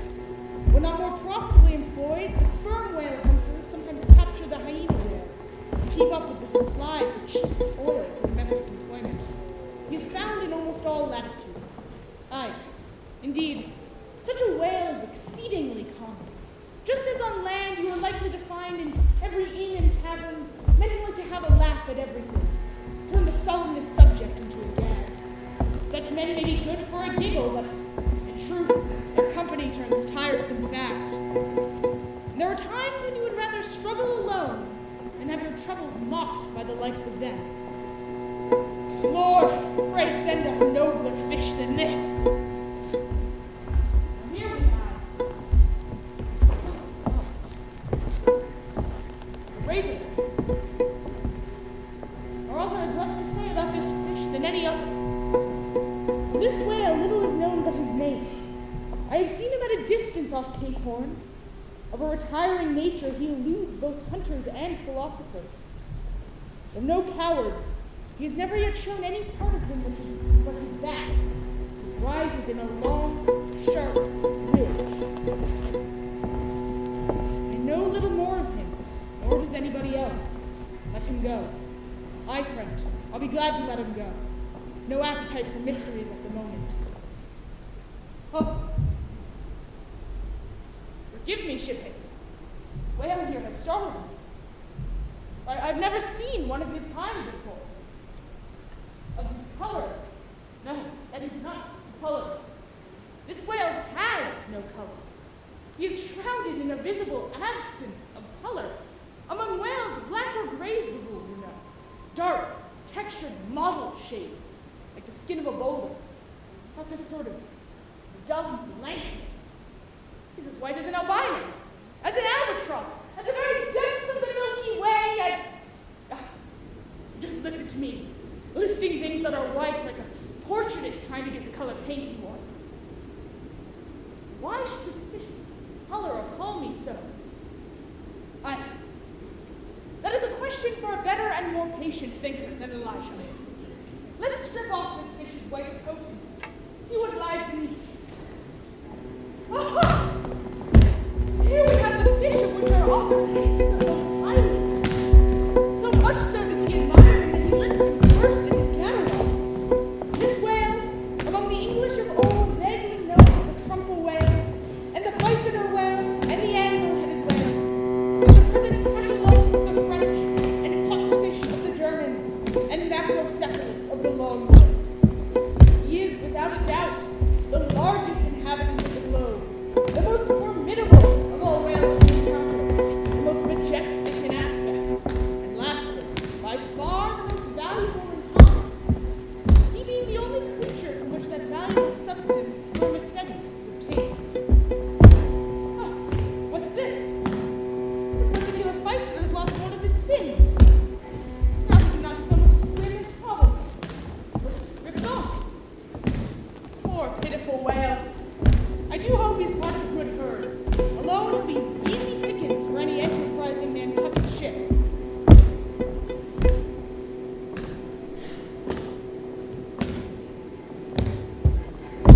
Godspeed, thou white wonder. How about you fall in line with these other fellows, huh? The killer will stand guard over you. The hyena and the huzzah will bring you mirth. Do keep your distance from the razorback, though. Well, so now ends our little cetological lesson. Back down to Hades with you all, and give Cerberus a pat on the heads from old Elijah, will ya? Oh, Elijah's mistaken. One last fish remains to examine. How low he lays. He's overslept and left behind by his friends. I wonder what sort is he? Oh, friends, I do wish I'd another majestic whale or porpoise to show you, but this thing is a mere manatee, a pigfish, as the coffins of Nantucket call them. They're a contemptible set, mostly lurking in the mouths of rivers and feeding on wet hay. Some naturalists count them among the whales, but I, and our author, deny their credentials. See how idle he is. He wakes not.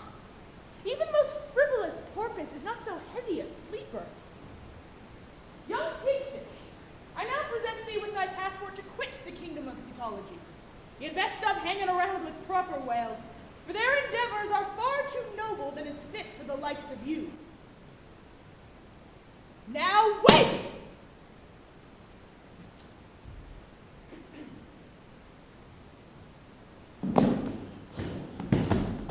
Batten down the hatches! A storm approaches!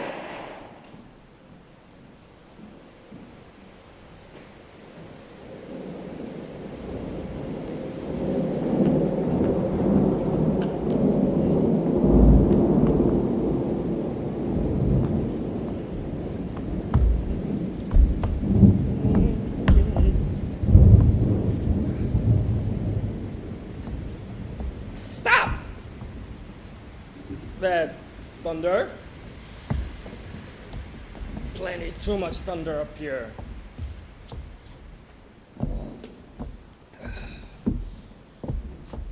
the use of thunder?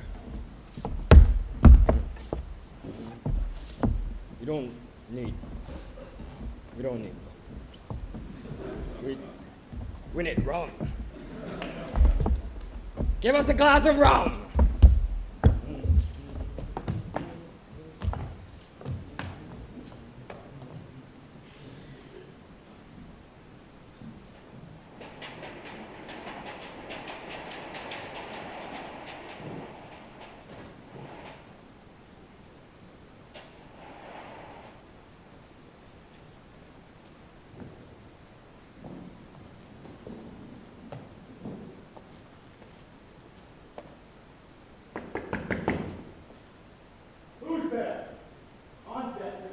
Captain Ahab mistakes. It is I.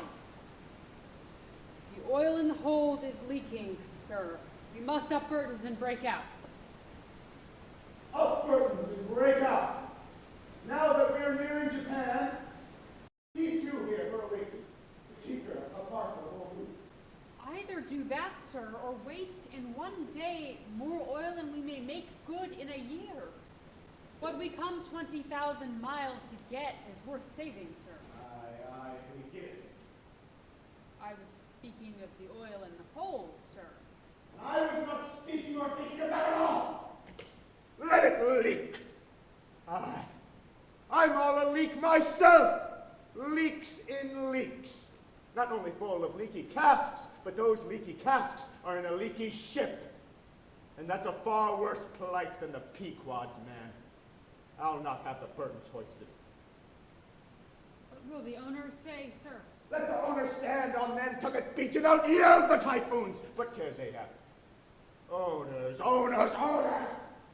Thou art always prating to me, Starbuck, about those miserly owners, as if those owners were my conscience. But hark ye, the only real owner of anything is its commander. And look ye, my conscience is in this ship's keel. On deck! Captain Ahab, a better man than I might well pass over in thee what he would quickly enough resent in a younger man. Aye, and in a happier Captain Ahab. Devils! Dost thou then so much as dare to critically think of me on deck? Nay, sir, not yet. I do entreat, and I do dare, sir, to be forbearing. Shall we not understand each other better than hitherto, Captain Ahab? There is one God that is Lord over the earth, and there is one man that is Lord over the Pequod. On deck, Starbuck!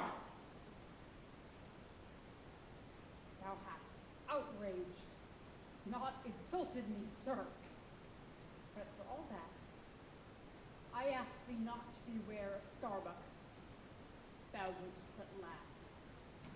But let Ahab beware of Ahab. Beware of thyself, old man.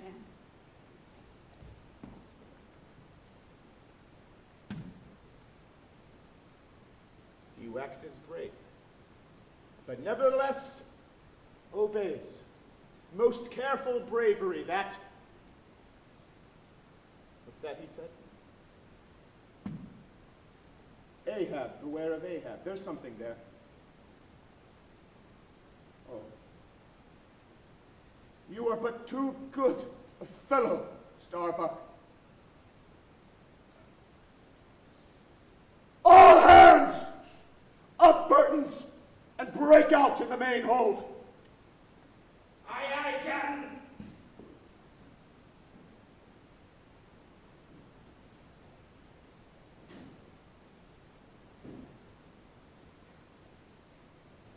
Ship ahoy! Ship ahoy off the starboard bow! Which ship, sub? The Samuel Enderby of London, sir. Ahoy there, Samuel! Hast thou seen the white whale, Moby-Dick? See you this? Bring your captain aboard. Avast! Captain Boomer to Samuel Enderby. This is Dr. Bunja, ship's surgeon. Aye, aye, hearty. Let us shake bones together, an arm and a leg. An arm that never can shrink, and a leg that never can run. When didst thou see the white whale? How long ago? Which direction was he headed? Over there, on the line, last season. And he took that arm off you, did he? He was the cause of it, at least. And that leg, too? Spin me the arm. How was it? Well, it was the first time in my life that I ever cruised on the line. I was ignorant of the white whale at the time. Well, one day, my ship lowered for a pot about 4 or 5 whales, and my boat fastened to one of them. Well, presently, up breaches from the bottom of the sea a bouncing great whale, with a milky white head nump, all crow's feet and wrinkles. It was he! It was he! And harpoons sticking in near his starboard fin. They were mine! My islands! But on! Give me a chance, then.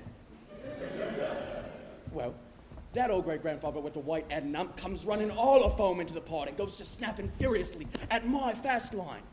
He gets foul of his teeth, caught there somehow, and seeing as how matters stood, and what a noble great whale it was, one of the noblest and the biggest I ever seen, sir, in my life, I resolved to capture him, despite the boiling rage he seemed to be in at the time. Now, seeing as how matters stood, and thinking that the line in his mouth might draw, I jumped in my first mate's boat, grabbed the first harpoon, and I let that old great-grandfather have it! But then, in an instant, in a jiff, see you, sir, I was blind as a bat, all befogged and bedeadened into black foam, the whale's tail looming up out of it like a marble steeple. And as I was groping about for the second iron to toss it overboard, down comes the whale's tail, even my boat in two. Now, to escape his terrible flailings, I grab that harpoon pole sticking in him, and I cling to it, until the next moment, in a jiff, the dashing sea came and it combed me off. And at the same moment, in a jiff, the fish darted forwards and went down like a flash. And the barb of that second cursed iron caught me here! Caught me just here, I say, and bore me down to hell's flames, I was thinking. Until the next moment, thank the good God, the barb of that second cursed iron tore its way along my flesh, tore its way along the whole length of my arm, came out and on my wrist, and up I floated. Now, Bungie can tell you the rest. Come on, Bungie boy, spin your part of the yarn. It was a shocking bad wound, sir. I did all I could. Sat up with him nights. Was very severe with him in the mattress. Oh, very severe! Sat up with me drinking hot rum toddies till he couldn't see to put on the bandages, sending me to bed about 3 o'clock in the morning. Oh, my stars, he was very severe in all matters of my diet. Plunger, laugh out, why don't you? You know you're a precious jolly rascal. What do you had, boy? You know I'd rather be killed by you than kept alive by any other man. My captain, you must have ere this perceived, respected sir, is apt to be facetious at times. He spins us many clever things of that sort. But I may as well say, en passant, as the French remark, that I, myself, that is to say, Jack Buncher, late of the Reverend Clergy, am a strict and total abstinence man. I never drink. Whoa! He never drinks it! It's a sort of fits to it. Fresh water goes and sends him into the hydrophobia. But on with your story. Yes, I may as well. As I was about observing, sir, before Captain Boomer's facetious interruption, that, spite of my best and severest endeavors, the wound kept getting worse and worse. The truth was, sir, it was as ugly a gaping wound as a surgeon ever saw, more than 2 feet and several inches long. In short, it grew black, and I knew what was threatened, so off it came. But I had no hand in shipping that ivory arm there. That thing's against all rule. That is the captain's work. He ordered the carpenter to make it. He had that club hammer put there at the end of it to knock someone's brains out with, I suppose, as he tried mine once. He flies into diabolical passion sometimes. Oh, you solemn rogue, you Buncher! Was there ever another old Buncher like this in the whole watery world? When you die, Buncher, you ought to die in a people, you dog. You ought to be reserved for future generations, you rascal.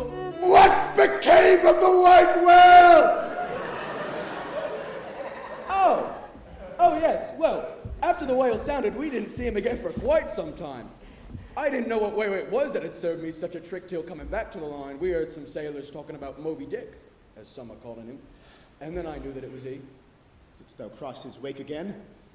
Twice. But could not fasten? Didn't want to try to. Ain't one arm enough? What would I do without this other arm here? And I don't think Moby-Dick bites so much as he swallows. Well, then give him your left arm for bait to get the right. Do you know, gentlemen, that the digestive organs of a whale are so inscrutably constructed by divine providence that it is quite impossible for him to swallow even a single man's arm? And he knows it too.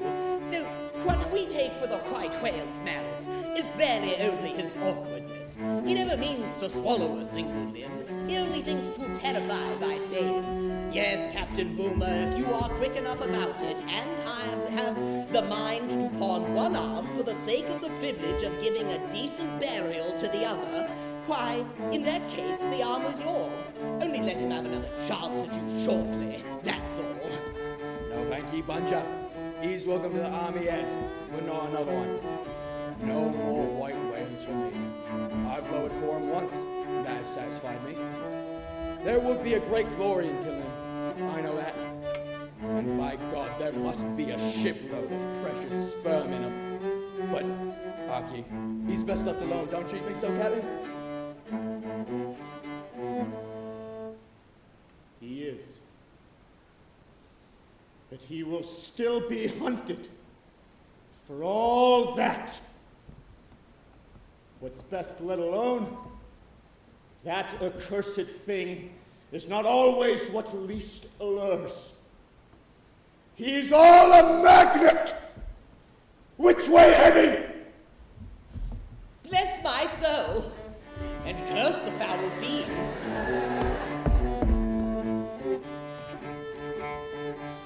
Oh, this man's blood. Bring the thermometer. It's at the boiling point. His pulse makes these planks beat. Avast! Which way is the whale heading? Good God, man, what's the matter? He was headed east, I think. Is your captain crazy? As a loon, chap, give the Pequod's regards to the Queen.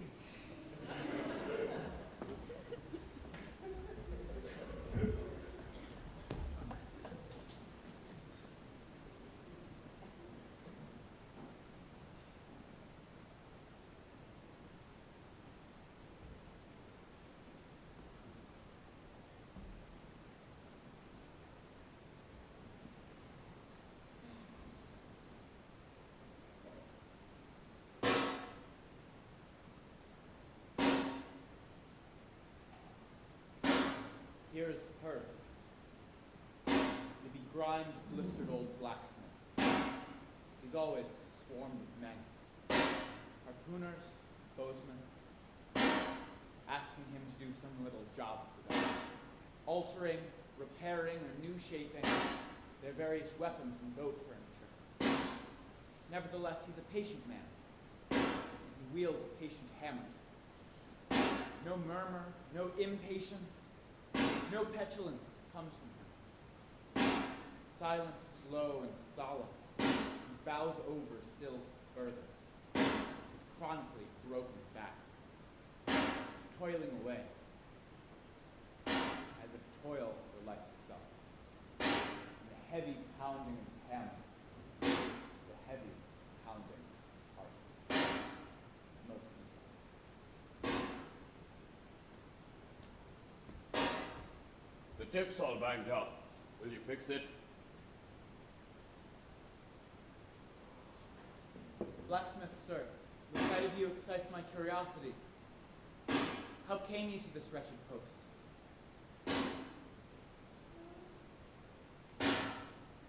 Nantucket, I was an artisan of famed excellence. With plenty to do. In the house, in the garden, embrace the youthful, loving wife, lead live, ruddy children.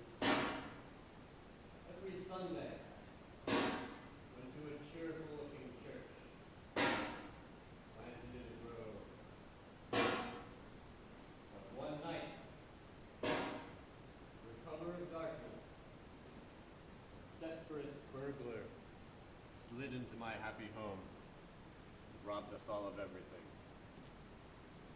And, darker still to tell, it was I who ignorantly conducted this burglar into my home. That burglar was the bottle! On opening that fatal cork, forth flew the fiend and shriveled up my family's heart. My wife sat frozen at the window with tearless eyes, glitteringly gazing into the weeping faces of her children. The house was sold. The mother dived down into the long churchyard grass. The children twice followed her thither. And I, a houseless, familyless old man, staggered off. Miserable man. Thy story wets my eyes and scorches my throat. By the devil! How the sparks leap from thy work, Perth.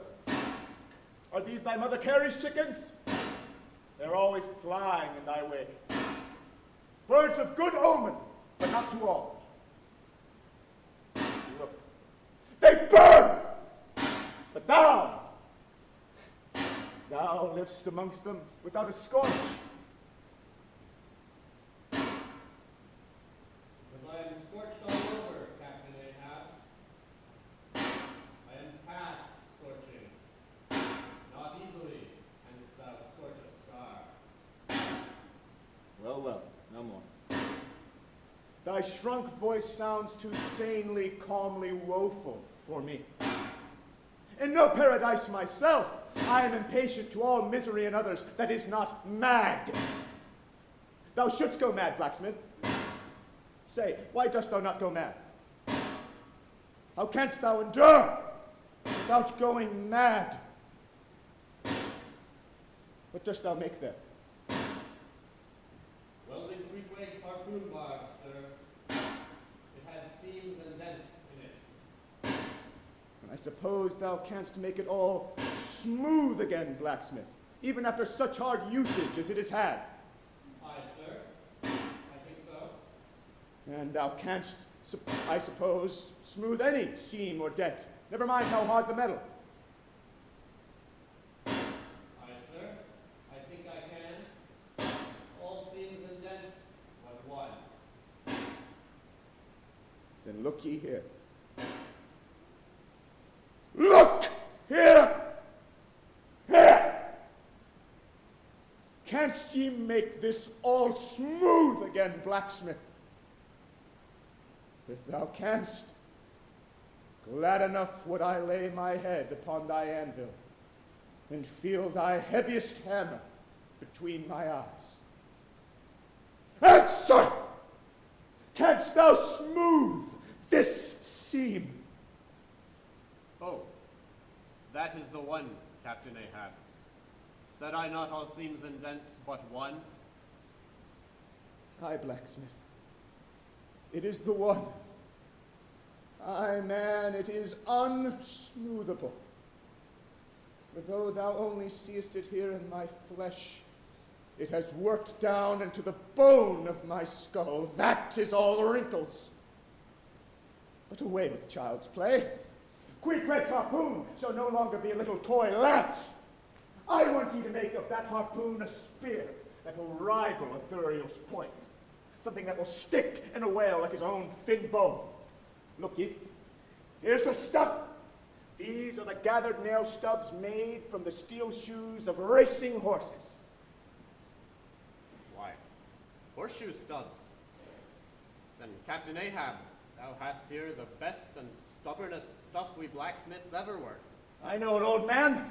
Those stubs will weld together like glue from the melted bones of murderers. Quick, forge them to the harpoon, and forge these 12 first. 12 rods for its shake. Then wind and twist and hammer those 12 together like the yarns and strands of a tow line. Quick! And take these for the barbs. They are my razors, the best of steel. I want ye to make these barbs as sharp as the needle sleet of the icy sea. Take them! I have no use for them, man. For I now neither shave, sup, nor pray, until... But there! The work!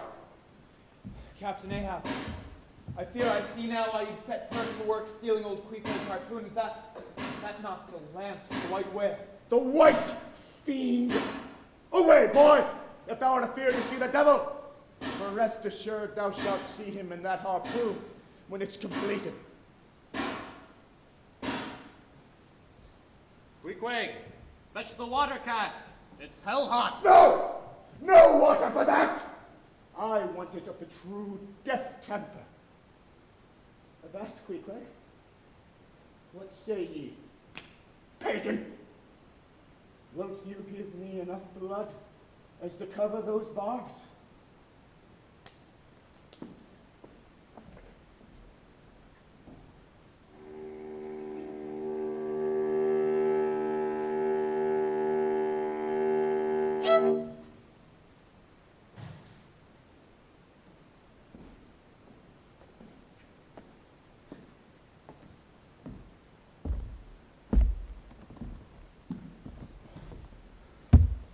Ego non baptizo, te in nomine Patris, sed in nomine Diaboli. Alas, the great storm's upon us! Who's there? Old thunder! The rods, the landing rods, hurl they over, drop them over, fore and aft! Avast! Let's have fair play here, though we be on the weaker side. Let the rods be, sir. Give the boats a chance to come and strike me. Look aloft! On the mast! They sail on moonlight! The corpusins!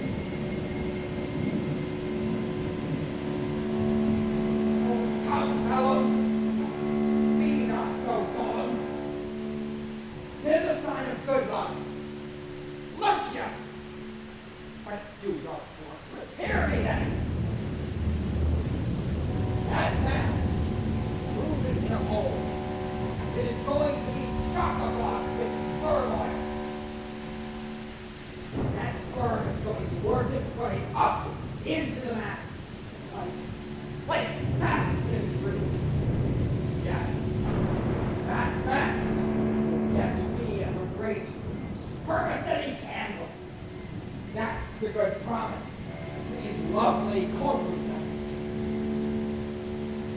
There's the spirit stuff. Look ye, men. Mark it well. The white flame but lights the way. The white way.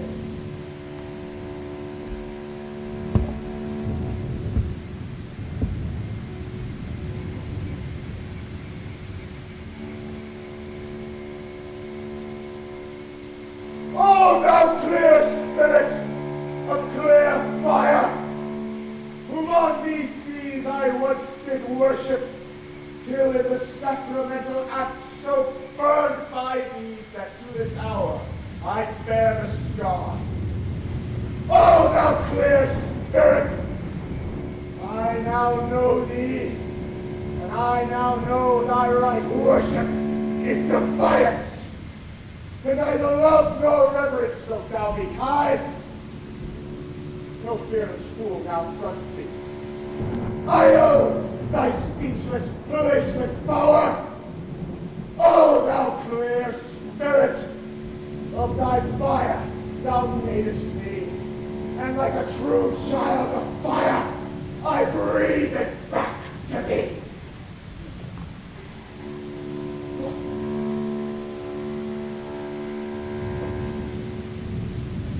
I own thy speechless, placeless power. Were they not so? Thou canst fly, but I can then grow.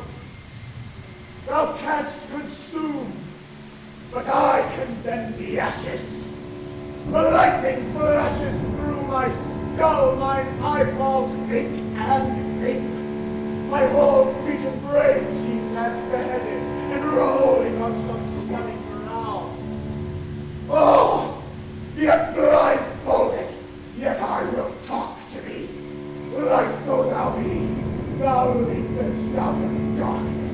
But I am darkness leaping out of light.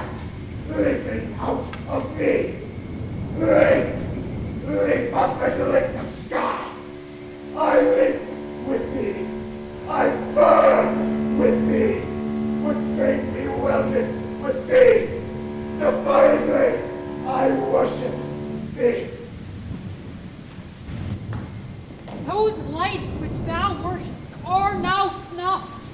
God is against thee, old man. Forbear.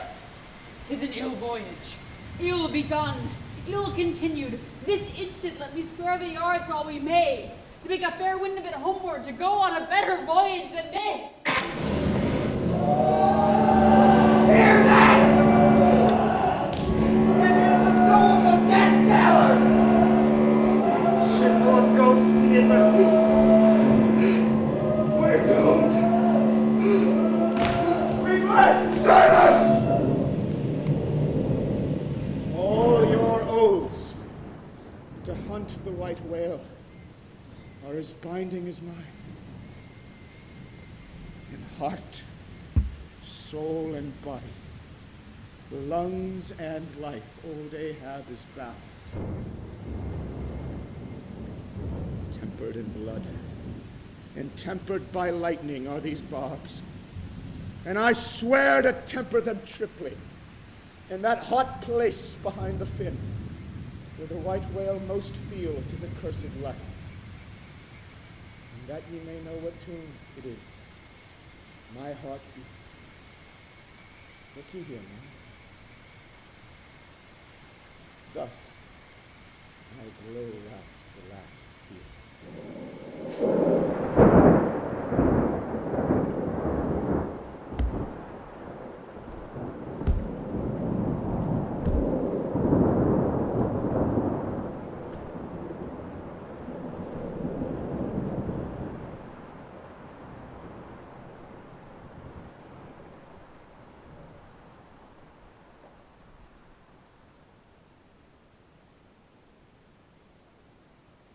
My God, Queequeg, are you all right? Can you stand? What's next? Pardon, friend? If I die on board the ship, what will be next for me?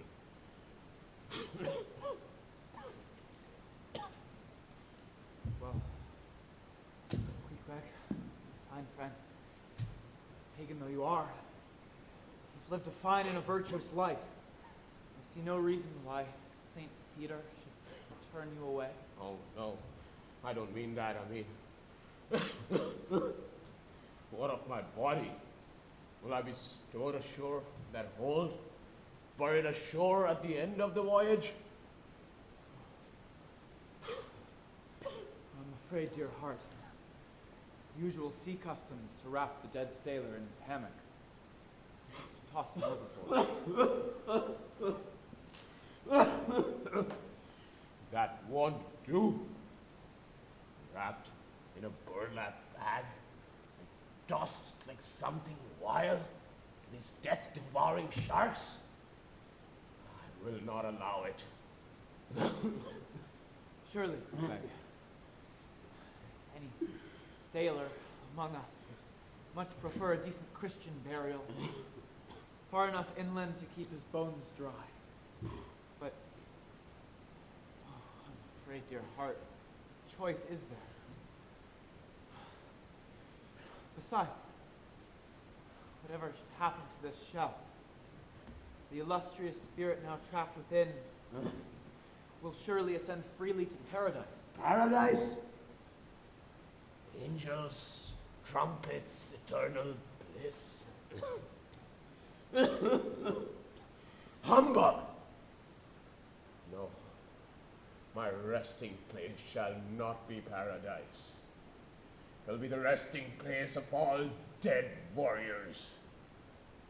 Out there, past the starry archipelagos, beyond all horizons, lies the true sea. No storms, no sharks nor whales, no coasts, no ship, no Nantucketers or Fijis, Christians or savages. Only the perfect, infinite, unbroken sea that mingles with the blueness of the sky, forms the white breakers of the Milky Way. My body must not sink. must float above the filth of the sea. Thence to the stars. And float it shall, brave Queequeg. Thou hast touched my heart, noble pagan. Oh, that I was not so condemned with Christian doctrine as to still believe it, even as I despise it. Who would want to spend eternity with the Lord who made the white whale? Oh, what sweetness it would be to float upon that starry sea, in the company not of God, but of men such as yourself. The lifeboat! Bring it here!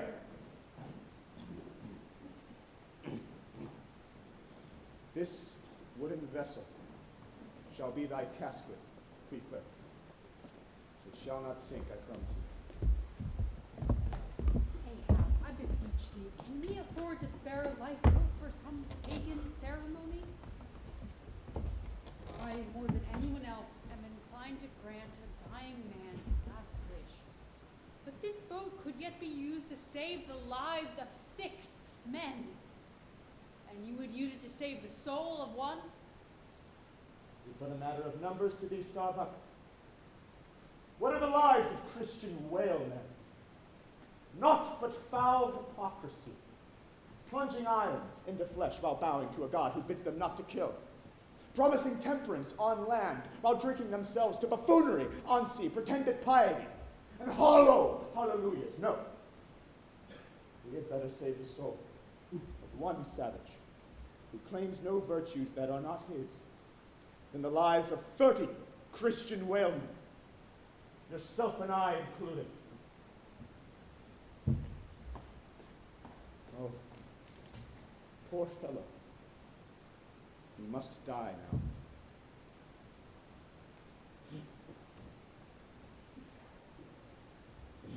Poor rover. Will ye never have done with all this weary roving? Where go ye now? If the currents carry ye to those sweet Antilles, where the waters are only beat with water lilies, will you run one little errand for me? Seek out one Pip, who's now been missing long. I think he's in those far Antilles. If you find him, then comfort him, for he must be very sad. For look! He's left his tambourine behind. Dig, dig, dig. Now, Queequeg, die, and I'll beat your dying march.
It will do.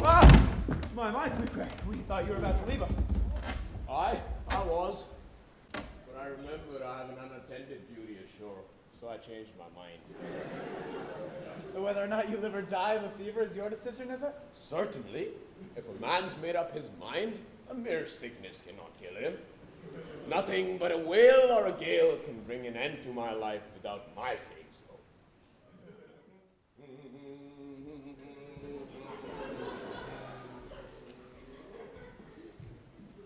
Shall we take the lifeboat back, sir? No. It will remain on deck. This box is reserved for the dead.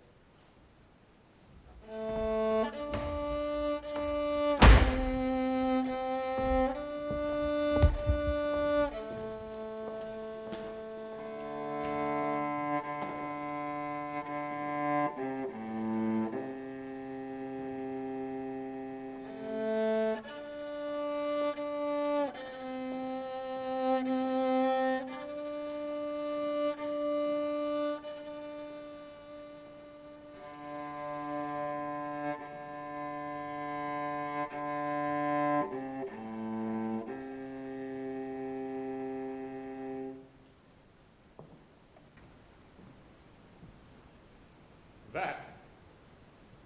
I am Captain Gardner of the good ship Rachel. I wish to speak with the captain of this vessel. Hast thou seen the white whale? Aye. Yesterday. Have you seen a whaleboat adrift? Where was he? How was he? Not killed! Not killed! Yesterday afternoon we lowered for the white whale. Fourth boat lowered succeeded in fastening to him, and then he jetted away with that fourth boat in tow. We managed to retrieve the first 3 boats, but though we searched day and night for the missing hull, caught not a glimpse of the missing keel. I ask again, have you seen a whaleboat adrift? I'll wager something now. Someone in that captain's missing boat wore off his best coat. Mayhap his watch. He's so cursed anxious to get it back. See how pale he looks. Pale in the very buttons of his eyes. Wasn't coat? It must have been my boy. My own boy is among them. Sir, I beg, I conjure, let me charter your ship. For 8 and 40 hours only, let me charter your ship. I will gladly pay for it if there be no other way. Oh, you must, and you shall do this thing. Son. It's his son that's lost, not his coat and watch. What says Ahab? We must save this boy. He was drowned with the rest of them. I heard. We all heard their stories. Sir, my boy is but 12 years old. I will not go till you say aye to me. Do to me as you would have me do to you in the like case. For you too have a boy, Ahab. I, though safe at home, nestled and asleep now, a child of your old age, too. Yes, you relent. I see it. Run, men. Run, stand by square in the yards. Avast! Touch not a rope yarn, Captain Gardner. I will not do it. Even now, I lose time.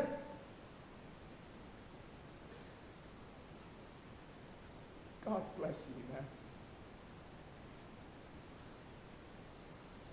Goodbye. May I forgive myself. I must go. Mr. Starbuck, look to the binnacle watch. 3 minutes from this present instant, warn off all strangers. Then brace forward and let the ship sail as before. Captain Ahab! Go! Mr. Starbuck.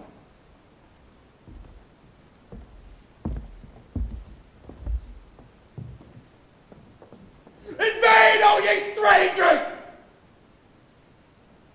You do turn your back on a grieving man.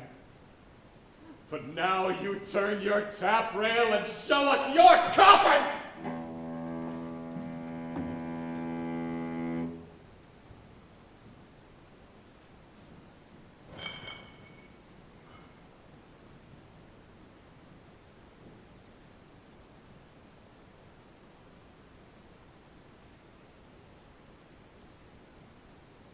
He would have shot me.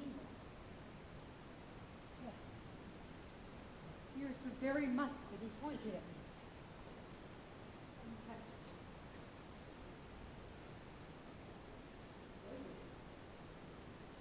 That's not good.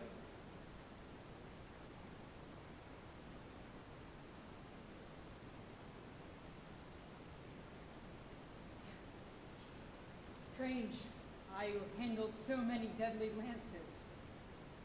Strange that I should shake so now. I come to report a fair wind to him. But how fair? Fair for death and doom. That's fair for Moby-Dick. It's a fair wind that's only fair for that accursed fish. Very tubby pointed at me. This very one, this one, I hold it here. He would have killed me with the very thing I handle now. Aye. He would fain kill all his crew. Shall this crazed old man be tamely suffered to drag a whole ship's company down to doom with him? Yes. It would make him the willful murderer of 30 men and more if this ship come to any deadly harm. And come to deadly harm, my soul swears this ship will, if Ahab have his way. Is he muttering in his sleep? Yes, just there, isn't there? He's sleeping. Alive,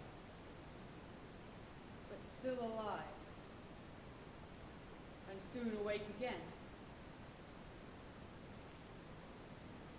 I can't withstand thee then, old man.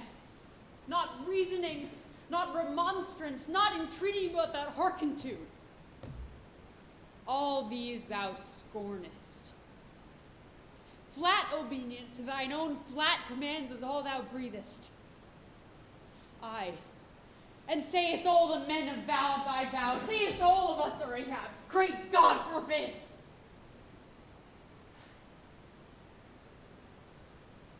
Is there no other way? No lawful way? What? Make him a prisoner to be taken home? Hope to wrest this old man's living power from his own living hands? Only a fool would try it. Say he were pinioned, knotted all over with ropes and hawsers, chained down to ring bolts on this cabin floor. It would be more hideous than a caged tiger then. Could not endure the sight of him, could not possibly fly his howlings. All comfort, sleep itself, inestimable reason should leave on that long, intolerable voyage.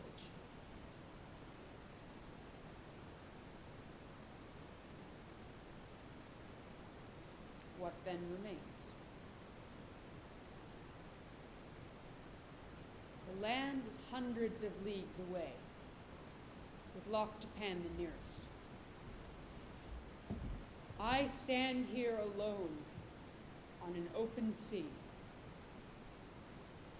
with 2 oceans and a whole continent between me and law. How then am I a murderer? Is heaven a murderer when its lightning strikes the would-be murderer in his bed, tindering sheets and skin together? And would I be a murderer if... on this level, Ahab's hammock swings within. His head this way. A touch, and Starbuck may survive to hug his wife and child again. Mary. Oh, my boy. But if I wake thee not to death, old man, who can tell to what unsounded depth Starbuck's body may sink along with all the crew? Great God, where art thou? Shall I? Shall I? Alas, oh, Moby-Dick, I clutch my heart and alas.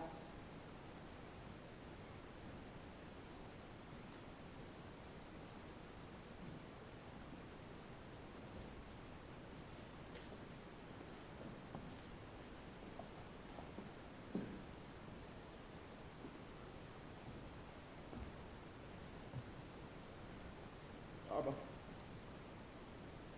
Sir? Oh, Starbuck. It is a mild, mild wind. And a mild-looking sky. On such a day, very much such a sweetness as this, I struck my first whale. A boy harpooner of 18.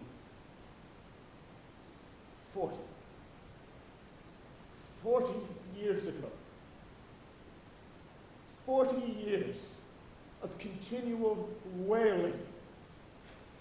40 years of privation and peril and storm time. 40 years upon the pitiless sea. For 40 years has Ahab forsaken the peaceful land. For 40 years to make war on the horrors of the deep. And I tell thee, Starbuck, for those 40 years I have not spent 3 ashore. Oh, when I think of this life I have led, away, whole oceans away, from that wife I wedded past 50 and sailed for Cape Horn the next day, leaving but one dent in my marriage pillow.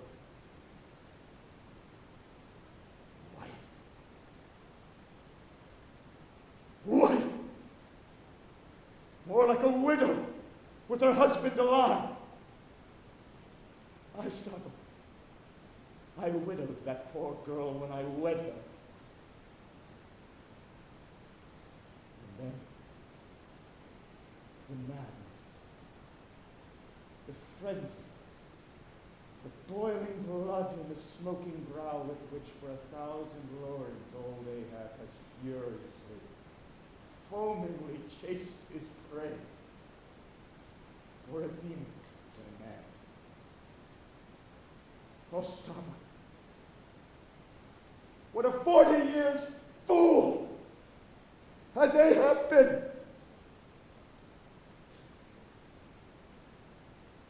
But I don't look so very old, do I? So very, very old. I feel deadly faint, bowed and humped, as though I were Adam, staggering beneath the piled centuries since paradise. God! Crack my heart, stay, brain mockery! Stand close to me, Starbuck. Let me look into a human eye. It is better than to gaze into sea or sky. Better than to gaze upon God. By the green land. By the bright hearth stone. This is the magic glass, man. I see my wife and my child in thine eye. Stay forward, son. Lower not when I do. And branded Ahab gives chase to the white whale. That hazard shall not be thine. No, not with the faraway home I see in thine eye.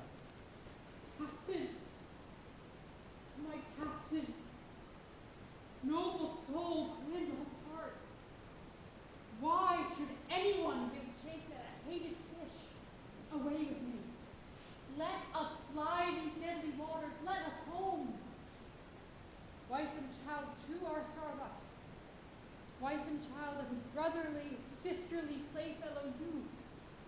Even as thine, sir, the wife and child of thy loving, longing paternal old age.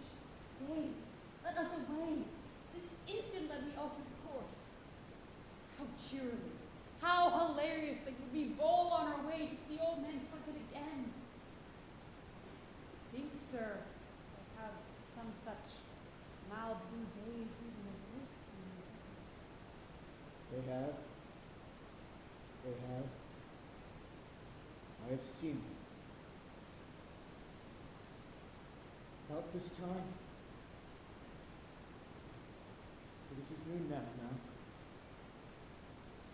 The boy vivaciously wakes, sits up in bed. His mother tells him of me,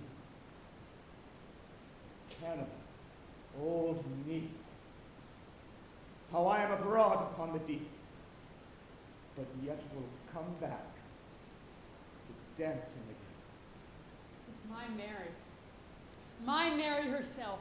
She promised that every day my boy should be taken to the top of the hill to catch the first glimpse of his father's sail. Yes, yes, no more. It is done. We head for Nantucket. Come, my captain, study the course. Let us away. What is it? What nameless, inscrutable, unearthly thing is it?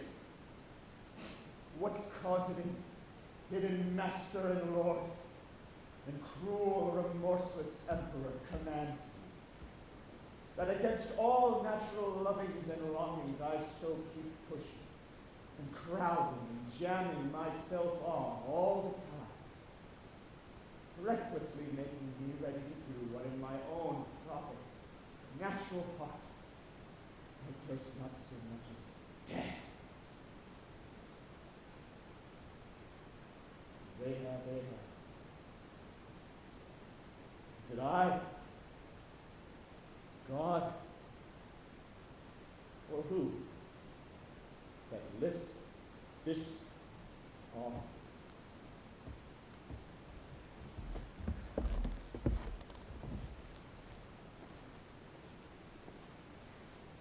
But it is a mild, mild day, and a mild-looking sky. Starbuck. Starbuck. Ah!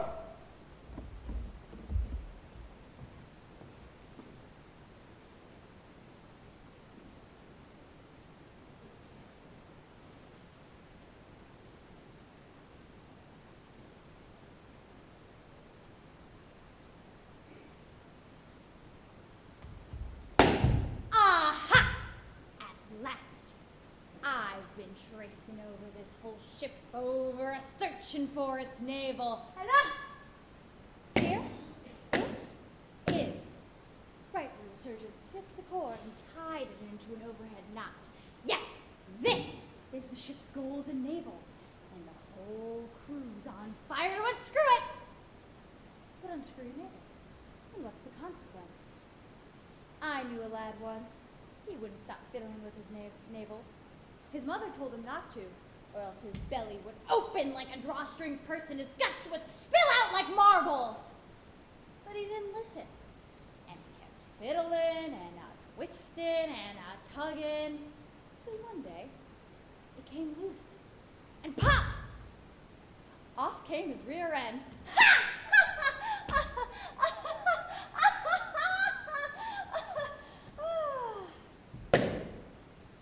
This is a pine tree.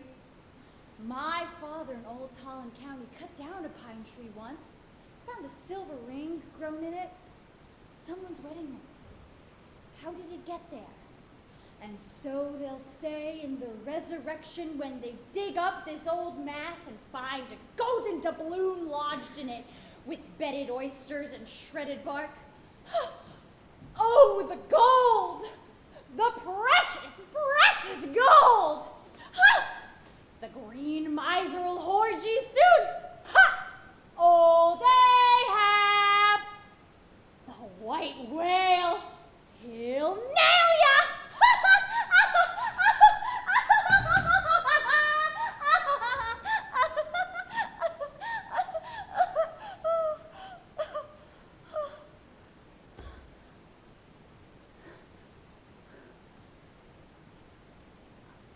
I am all alone.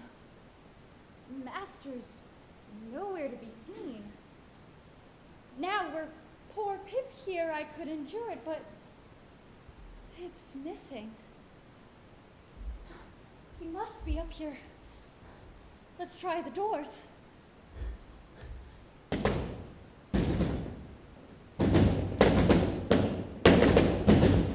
Oh, neither lock, nor bolt, nor bar, and yet there's no opening it. Is yours? Have you seen one Pip? 5 feet high, hang-dog look, cowardly, jumped off a whaleboat once. Seen him? You haven't. Well then, fill up again, captains, and let us drink shame upon all cowards. I need not name them. Shame upon all of them!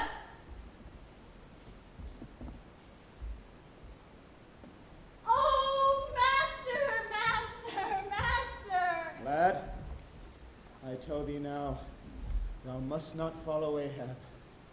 The hour is coming when Ahab would not scare thee from him, yet he would not have thee by him. There is that in thee, poor lad, that I find too curing for my malady, and for this hunt, my malady becomes my most desired health. Do thou abide below here in the cabin, where they shall serve thee as if thou wert the captain. No, no, no! Ye not have a whole body, sir. Tread upon me for your one lost leg. Do but use me. Sir, I ask only that I remain a part of ye. Sir, they did say that Stubb did once desert poor little Pip, but I shall never desert thee as Stubb did him. Sir, I must go with thee. Lad, if thou speakest thus to me much more, I tell thee Ahab's purpose kills up in him. I tell thee no, it cannot be. Oh, good master, master! Weep so, and I will murder thee! Have a care! For Ahab, too, is mad. Listen, and thou shalt hear his ivory foot upon the deck. Know that I am still there. God bless thee, lad. And if it come to that, God forever save thee, let what will befall.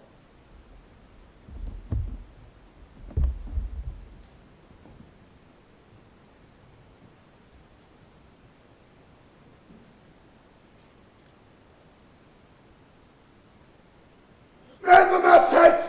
Call all hands! There she blows, a hump like a snow hill. It is Moby-Dick. Let none of you see him. Oh, I saw him that very instant, and I called out, sir. No! Not the same instant. Not the same. It is mine. Fate has reserved the doubloon for me. I only. No one else could have raised the white whale first. There! There she blows. He's going to sound. And stunsails, down to gunsails. Starbuck, remember, stay aboard the ship. Keep it. The harpoon, is it safe, Starbuck? was not guarded. This is it. Very good. There! There she blows. Hands up for me, man!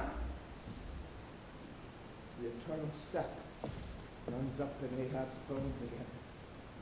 Starbuck. Sir? I begin to feel my soul's ship start upon its voyage, Starbuck. Aye, sir. That will have it, sir. Some ships sail from their ports, and ever afterwards are missing. Truth, sir. Saddest truth. Some men die at ebb tide, some at low water, some at the full of the flood.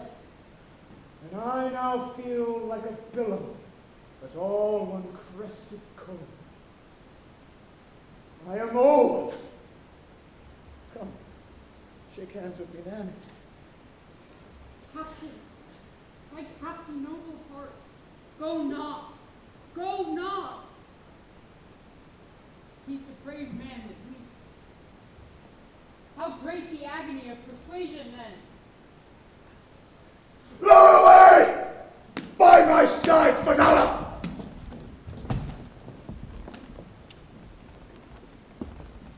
The shark! Oh, master, the sharks! Come back! My God. What is this that shoots through me and leaves me so deadly calm, yet expectant, fixed at the top of a shutter? Future things swim before me as in empty outlines and skeletons. But the past has somehow grown dim. Mary, girl, thou fadest in pale glories behind me. Boy, I seem to see but thine eyes grown wondrous blue. Strangest problems of life seem clearing, but clouds sweep between. Is my journey's end coming? Aye! Aye! You can't escape! Blow on and split your spout, O whale! The mad fiend himself is after you! Blow your trump! Blister your lungs! Ahab will dam off your blood as a miller shuts the water gate upon the stream. Oh, be of good cheer, fellow. It's all in good fun. As the old song says. Oh, jolly is the gale, and a joker is oil, a flourish in his tail. Such a funny sort of game, just jokey, hokey, pokey, as the ocean, oh. Avast, stop. Thou art a brave man, thou wilt hold thy peace. But I am not a brave man. Never said I was a brave man. I am a coward. And I sing to keep my spirits up. And I tell you what it is, Mr. Starbuck. The only way in the world to stop my singing is to cut my throat.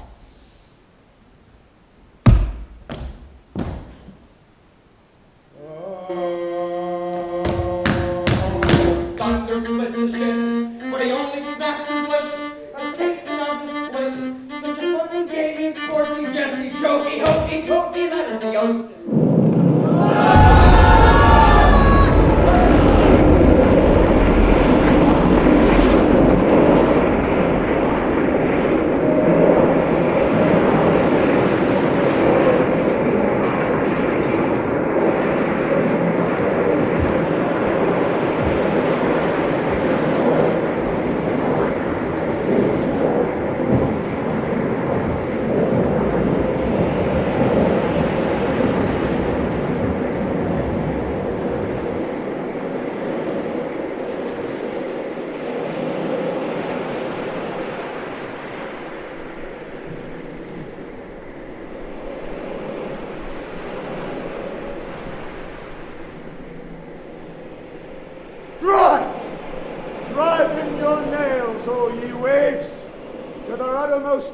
Drive them in. Ye but strike a thing without a lid, and no coffin and no hearse can be mine. Hemp only can kill me. Oh. The sun has shut up. I grow blind.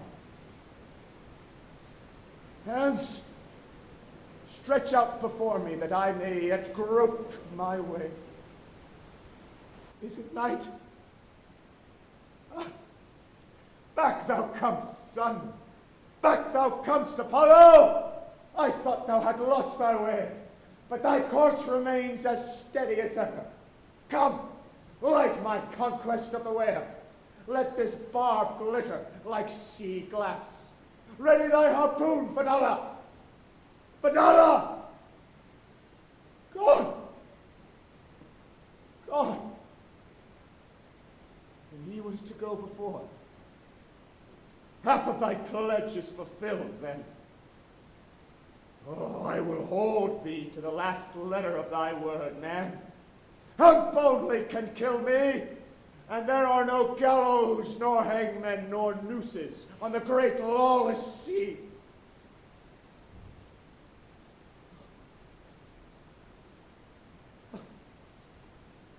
The ship. The whale has cleaved the Pequod in twain.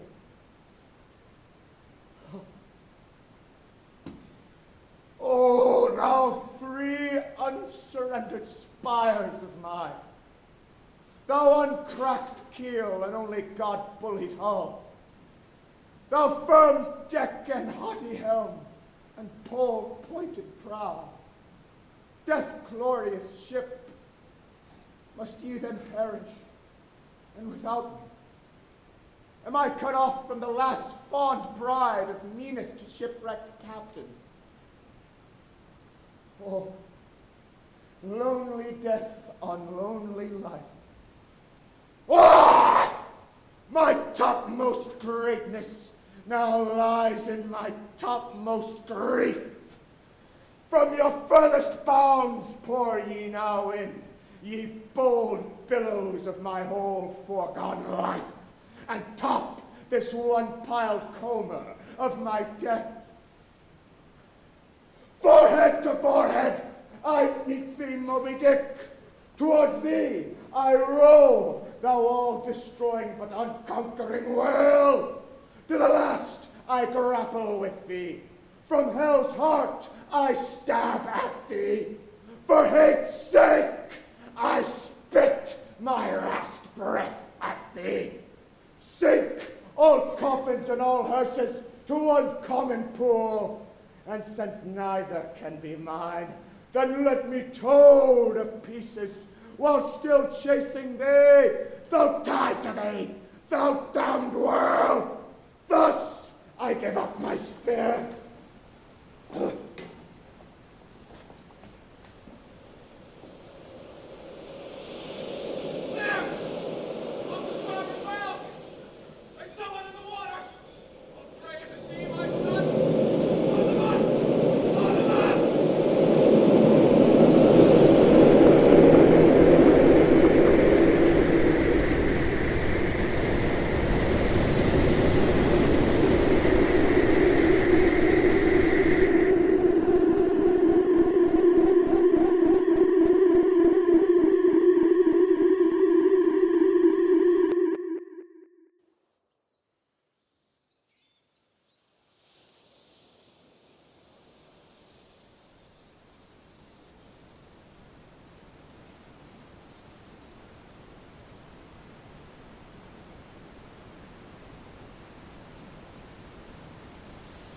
The drama's done. Why then does anyone step forward?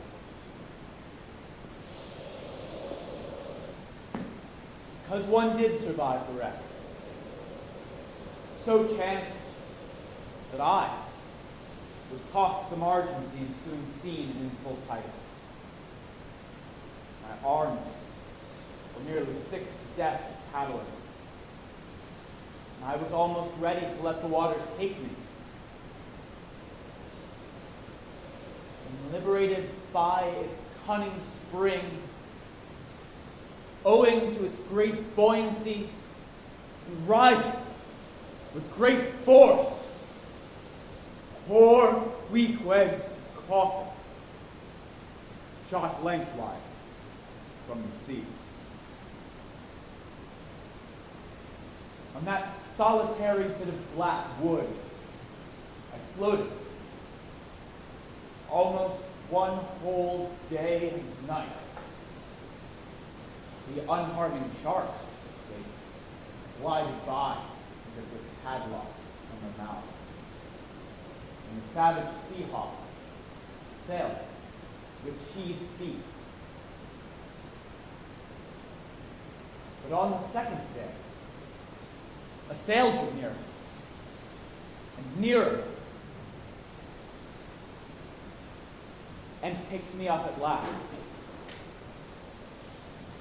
It was the devious cruising Rachel that in her retracing search after her missing children only found another orphan.